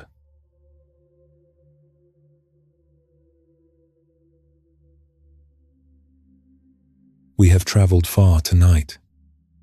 We have sat with a wandering monk in the Thai forest who told us that suffering, honestly seen, is already less than we feared. We have sat in a Korean mountain hermitage where a master, under suppression, watched his own reaching and found the ground beneath it. We have stood on a hillside in Vietnam where a young patriarch held out a stone and asked us to feel the difference between distance and proximity. We have traveled to the high passes of Tibet, where a physician who had lost everything discovered that what remained was already free. We have walked a Sri Lankan hilltop at full moon, where a monk with no agenda but honest transmission asked a king a question about a mango tree. We have sat in a Burmese teak forest and learned to notice the glass. We have watched a Tang dynasty official discover, in a monastery courtyard full of autumn maple light, that he was larger than the contents of his mind. 7 voices. 7 centuries, more or less. 7 different doors into the same rooms. And across all of them, one thread. Not that suffering must be defeated before rest is possible, but that suffering, honestly seen and honestly held, already begins to give way. Not through force, through the kind of patient, clear-eyed, unhurried presence that the Eightfold Path describes. Right view, right mindfulness, the middle way. The recognition that what the mind is stands apart from what the mind contains. You have walked a path tonight that began in the Thai forest and ends, now, in a mountain valley in Bhutan, where 2 rivers meet and the stone walls of a fortress hold the warmth of the day through the night. The path has been walked. The teaching has been received. What remains is the simplest thing, to let the night do what nights do. Now we come to the last voice. And the last voice says very little. Jabdrung Nawang Namgyal was born in 1594 at Ralung Monastery in Tibet. Recognized from childhood as the reincarnation of Kunkien Pema Karpo, the great master of the Drukpa Kagyu lineage.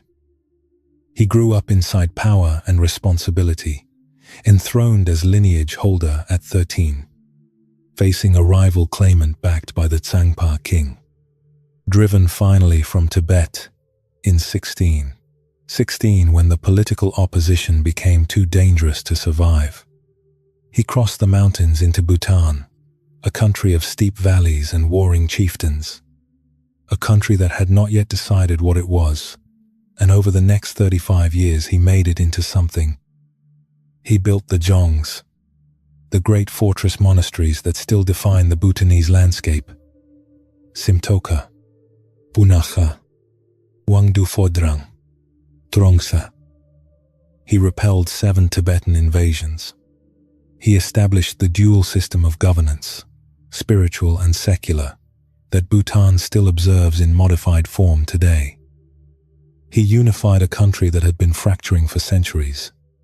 In 1627, when Portuguese Jesuit missionaries arrived in Bhutan, the first Europeans to enter the kingdom, they found him at Chagri Monastery, which he had built 7 years earlier on a steep hillside above the Thimphu Valley.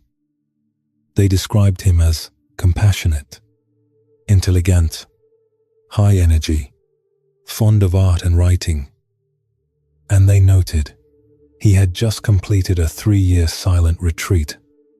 This detail, a man who was building a nation, who was fighting wars and designing legal codes and constructing buildings that would stand for 4 centuries, was also completing 3 years of silence.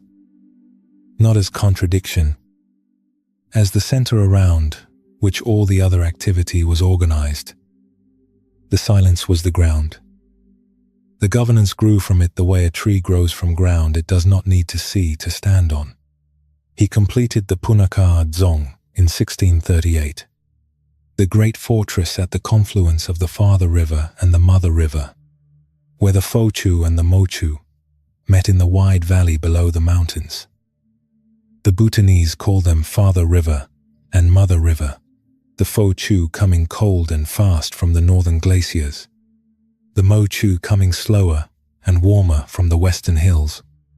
And where they met, the water taking on the quality of both, something that was not entirely either, something new that the 2 rivers made together in the broad valley.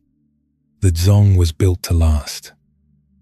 Its walls were thick as the length of a man, laid flat. Its courtyards opened onto each other through carved wooden doorways painted in red and gold, that the monsoon rain darkened and the dry season sun returned to brightness. Its whitewashed towers caught the morning light off the 2 rivers and held it until the afternoon. The stone walls, warming gradually through the day and releasing their warmth slowly into the mountain night, so that the monks sleeping within felt, even in winter, that the stone was breathing around them, that the walls were alive with the accumulated warmth of days. In 1651, at the age of 57, his health declining after decades of the particular expenditure that building a country requires, he made several trips to a thermal spring at Chubut Shachu, hoping to restore what the years had diminished. The water did not restore it. The body was completing something that springs could not reverse. He walked into the inner chapel of Punakha Dzong, the Machen Lakhang, the chapel of the Great Protector. Deep within the thick stone walls of the fortress he had built at the river's meeting, and asked that the door be closed. He asked that no one disturb him. He did not come out. His ministers kept the secret for 54 years. They issued his edicts in his name. They told the country, and told Tibet, and told anyone who asked that the Jabdrung was in extended retreat. This was not entirely untrue. He was in retreat. He had always been in retreat, even in the years of war and building and governance. The retreat had simply become, at the end, the only thing remaining. What happened in that room is not known precisely. The historical record, which was, for 54 years after his death, maintained under deliberate secrecy, his ministers issuing edicts in his name and describing him as in extended retreat, to prevent the succession struggle that his death would have ignited, does not describe the interior of those final hours. What it preserves is the quality of the ending. A man who had done extraordinary things with his life, choosing, at its close, to stop, to withdraw into the practice that had always been the center, to set down, finally, everything he had been carrying, and simply be. Among the monks who served at Punakha Dzong in those years was a young man named Karma Dorje, who had come from a farming family in the Bumthang Valley, the wide, high meadow country in central Bhutan, where the land flattened into something almost pastoral, unusual in a country that otherwise tilted everywhere. He had ordained at 16, studied the texts with diligence if not brilliance, and served in various monastery capacities for several years before being assigned to Punakha in his mid-20s. He was not a great practitioner. He was competent, faithful, consistent in the way that the majority of genuine practitioners are, not marked by exceptional talent or dramatic breakthroughs, but sustained by something quieter than talent, the willingness to return, to sit again, to bring the attention back to the breath after it had departed, not once or 10 times, but hundreds of thousands of times across the decades. Each return a small act of faithfulness to something he could not fully name, but had decided to trust. He did his duties without complaint and practiced without particular distinction. He had, in the honest accounting of his own inner life, never experienced the dramatic states described in the more elevated teachings, the luminous openings, the sudden recognitions, the complete dissolution of the habitual mind that the great masters described in the biographies he had studied. He had experienced the slow, gradual, incremental wear of a practice sustained over years without great peaks. The way mountain water wears stone, not dramatically, not in a single powerful rush, but through the patient return of water to the same channel, the same stone, the same patient willingness to be present to what is here. And the stone, after enough returns, begins to smooth. In the days before Zabdrung withdrew into the inner chapel, his health requiring him to be carried at times between the courtyards, he had given a final teaching to the assembled community at Punakha. The hall was full, monks who had served with him for decades, younger ones who had only known him as the distant, legendary presence at the center of everything the country was. The winter light came in low through the carved wooden screens, making patterns on the floor that shifted as the morning moved. Karma Dorji was present, sitting near the back as was appropriate for a monk of his standing. He could not hear every word. The hall was large. The Zabdrung's voice, by then somewhat diminished by illness. What reached him was partial, fragmented. He heard, "The path does not end." He heard, "What you have practiced has entered you more deeply than you know." He heard something about rivers, that the teaching is like a river that has been flowing long before we arrived at its bank, and will continue flowing long after we have left. He heard the word rest, just the word rest, not in the context of what surrounded it, only the word itself, arriving through the hall noise and the distance, landing in the body rather than the mind, the way certain things land, below the thinking, somewhere in the chest or the belly, where words that are truly meant finally come to rest. Karma Dorje carried this for years. He did not know what to do with a single word extracted from a teaching he had mostly not heard. He kept practicing. He kept serving. He grew older inside the rhythms of the monastery, in the way that devoted practitioners do, the days becoming very like each other, the practice becoming less dramatic and more continuous, less effortful and more present, the way breathing becomes present once you stop managing it. In his 40th year of practice, sitting in the early morning before the first bell, in the particular quality of darkness that precedes the mountain dawn, when the sky has not yet decided between night and day, and the valley below, Punaha, was still holding its mist in the fold between the rivers, and the air was cold enough that the breath made a small white cloud, he stopped trying to get to the next thing. He was not sure what caused the stopping. He had not done anything differently that morning. He had risen when the bell rang for the pre-dawn sitting, wrapped his robes against the cold, walked the stone path to the meditation hall, taken his usual seat. Outside, the Fochu was moving in the darkness with its particular sound, not loud, but present. The low continuous voice of a mountain river that has been moving through this valley for longer than any of the monasteries built along its banks. He had heard that sound 10,000 mornings. This morning it did not seem different. But something in how he heard it was not permanently, not as an achievement, just for this sitting. There was nowhere to arrive at.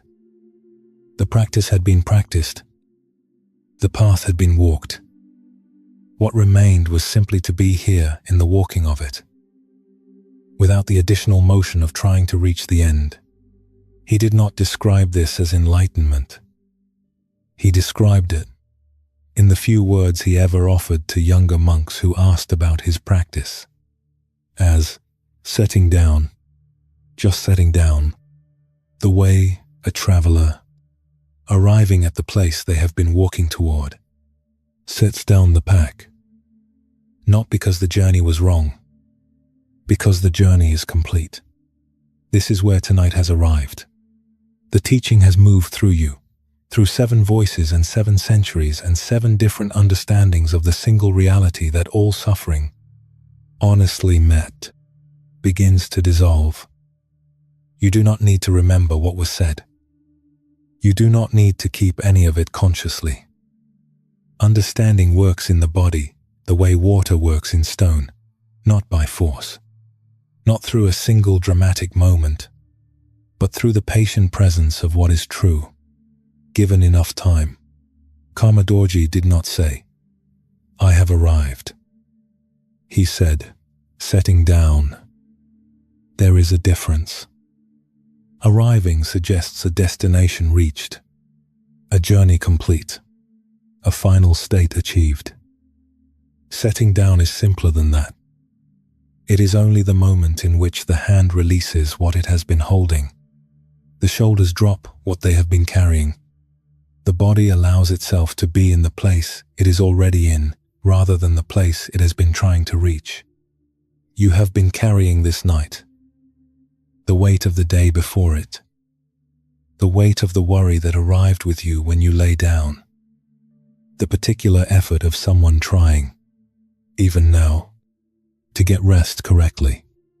That weight can be set down now, not because the problems have resolved, not because the path is complete, simply because this moment, in this body, with this breath, is sufficient. It is exactly enough. It is, as the 7 noble truths have been pointing toward all night from every angle they possess, already free. The path has been walked tonight. Every voice has offered something. Every tradition has pointed at the same room from a different door. And now the room is simply here. Not a room to study. A room to rest in. Let the details go. Let the names go. Ajahn Mun, Hugjeong, Pabloa, Gam Popa, Mahinda, Lady Sayadaw, Uangbu. Let the teachings settle below the level of thought, where understanding lives that does not need to be held consciously to be held. The body has received what the mind has been given. Trust that. The breath is here. Easy. Unhurried. The weight of the body against whatever is beneath it, the mattress, the pillow, the specific warmth of the covering is here. Real. Present. Asking nothing. The darkness of the room is here.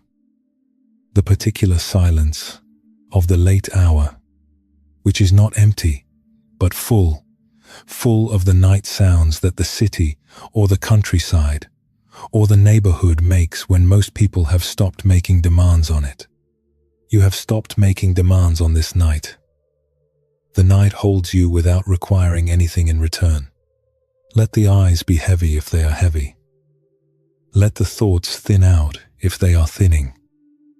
Let the body make the small adjustments it makes on the edge of sleep, the slight shift, the unclenching, the breath becoming slower and longer, without your asking it to. You do not need to fall asleep correctly. You do not need to achieve rest. Rest is what remains when the effort stops. And the effort can stop now. The Zabdrung walked into a room and closed the door and was finally, fully, completely still. Not because there was nothing left to do, there is always something left to do, but because the stillness was what the path had always been walking toward. The silence was the ground. The action had been growing from it the whole time. Your own stillness is here now. Let it be here. The suffering that brought you to this hour was not a mistake. It was the teaching's beginning, the first noble truth, recognized. The grasping and the aversion that shaped the day were not failures. They were seen, which is already the path. The cessation that flickered in the gaps between thoughts was not a hallucination. It was the third noble truth, present as it always has been, in the only moment it has ever existed, now. And the middle way, the right view, the watching from the sky, these are not things you will try to remember tomorrow. They are things that have entered the water of the mind and will be there when the mind returns to itself in the morning, slightly altered, in the way that water alters stone, without either one quite noticing the change. For now, only this breath, the one you are breathing, which requires nothing of you, which arrives and leaves and arrives again on its own authority, without your management, without your effort, without your doing anything at all, except being here to receive it. The Fo Chu and Mo Chu rivers meet at the foot of Punaka Dzong. Father River and Mother River, cold from the mountains, wide in the valley, flowing together into something larger than either.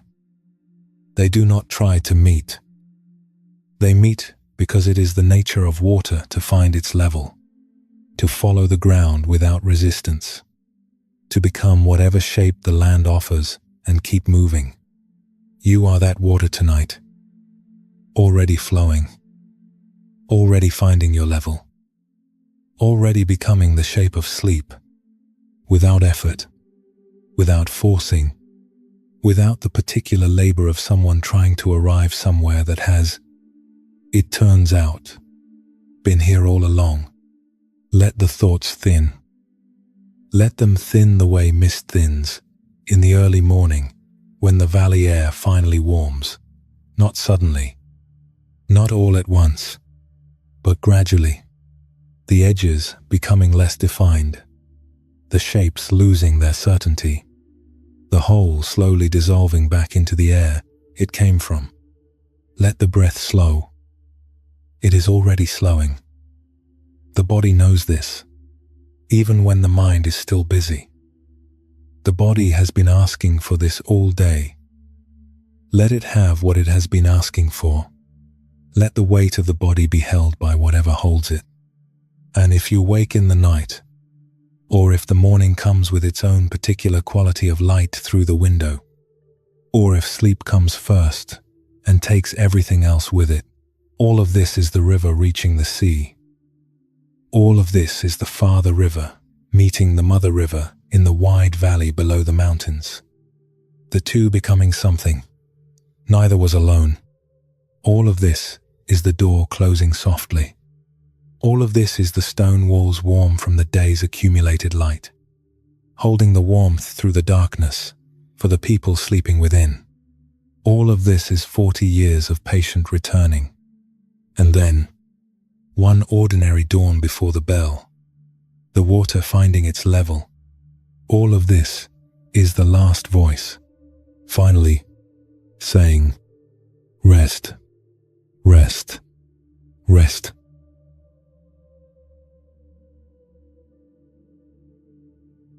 Tonight you traveled far without moving, from a Thai forest to a Korean mountain hermitage, to a Vietnamese courtyard to the high passes of Tibet.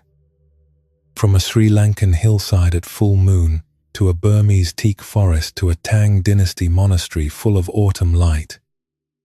And then to the last room, the one where a man closed the door and simply rested. The Four Noble Truths were not spoken to scholars. Tonight, they were spoken to you. And they said what they have always said, through every tradition and every century, that your suffering is real, that it has a cause, that the cause is not you, and that the path through it begins exactly where you are, not where you think you should be, not where you might be after more practice, or more understanding, or more time. Here, now, this breath, what you receive tonight lives below the level of memory. You do not need to hold it consciously. The water has already entered the stone. Trust that.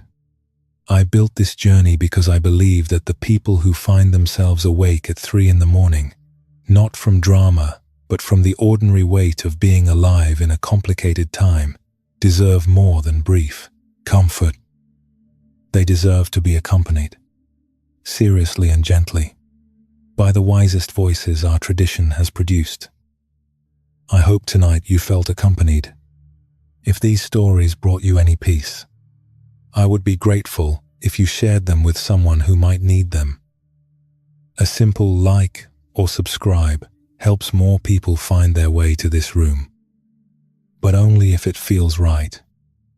The teaching does not require it. May you wake tomorrow having absorbed more than you know. May the suffering you carried tonight be a little lighter in the morning. May the awareness that was always here, before the first thought, behind the last one, be a little more recognizable when you return to it. You are not behind. You are not broken. You did not fail at this night. You arrived exactly where you needed to be, and you were accompanied. Sleep now. The rivers are still flowing. The stone walls are still warm. The sky is still the sky.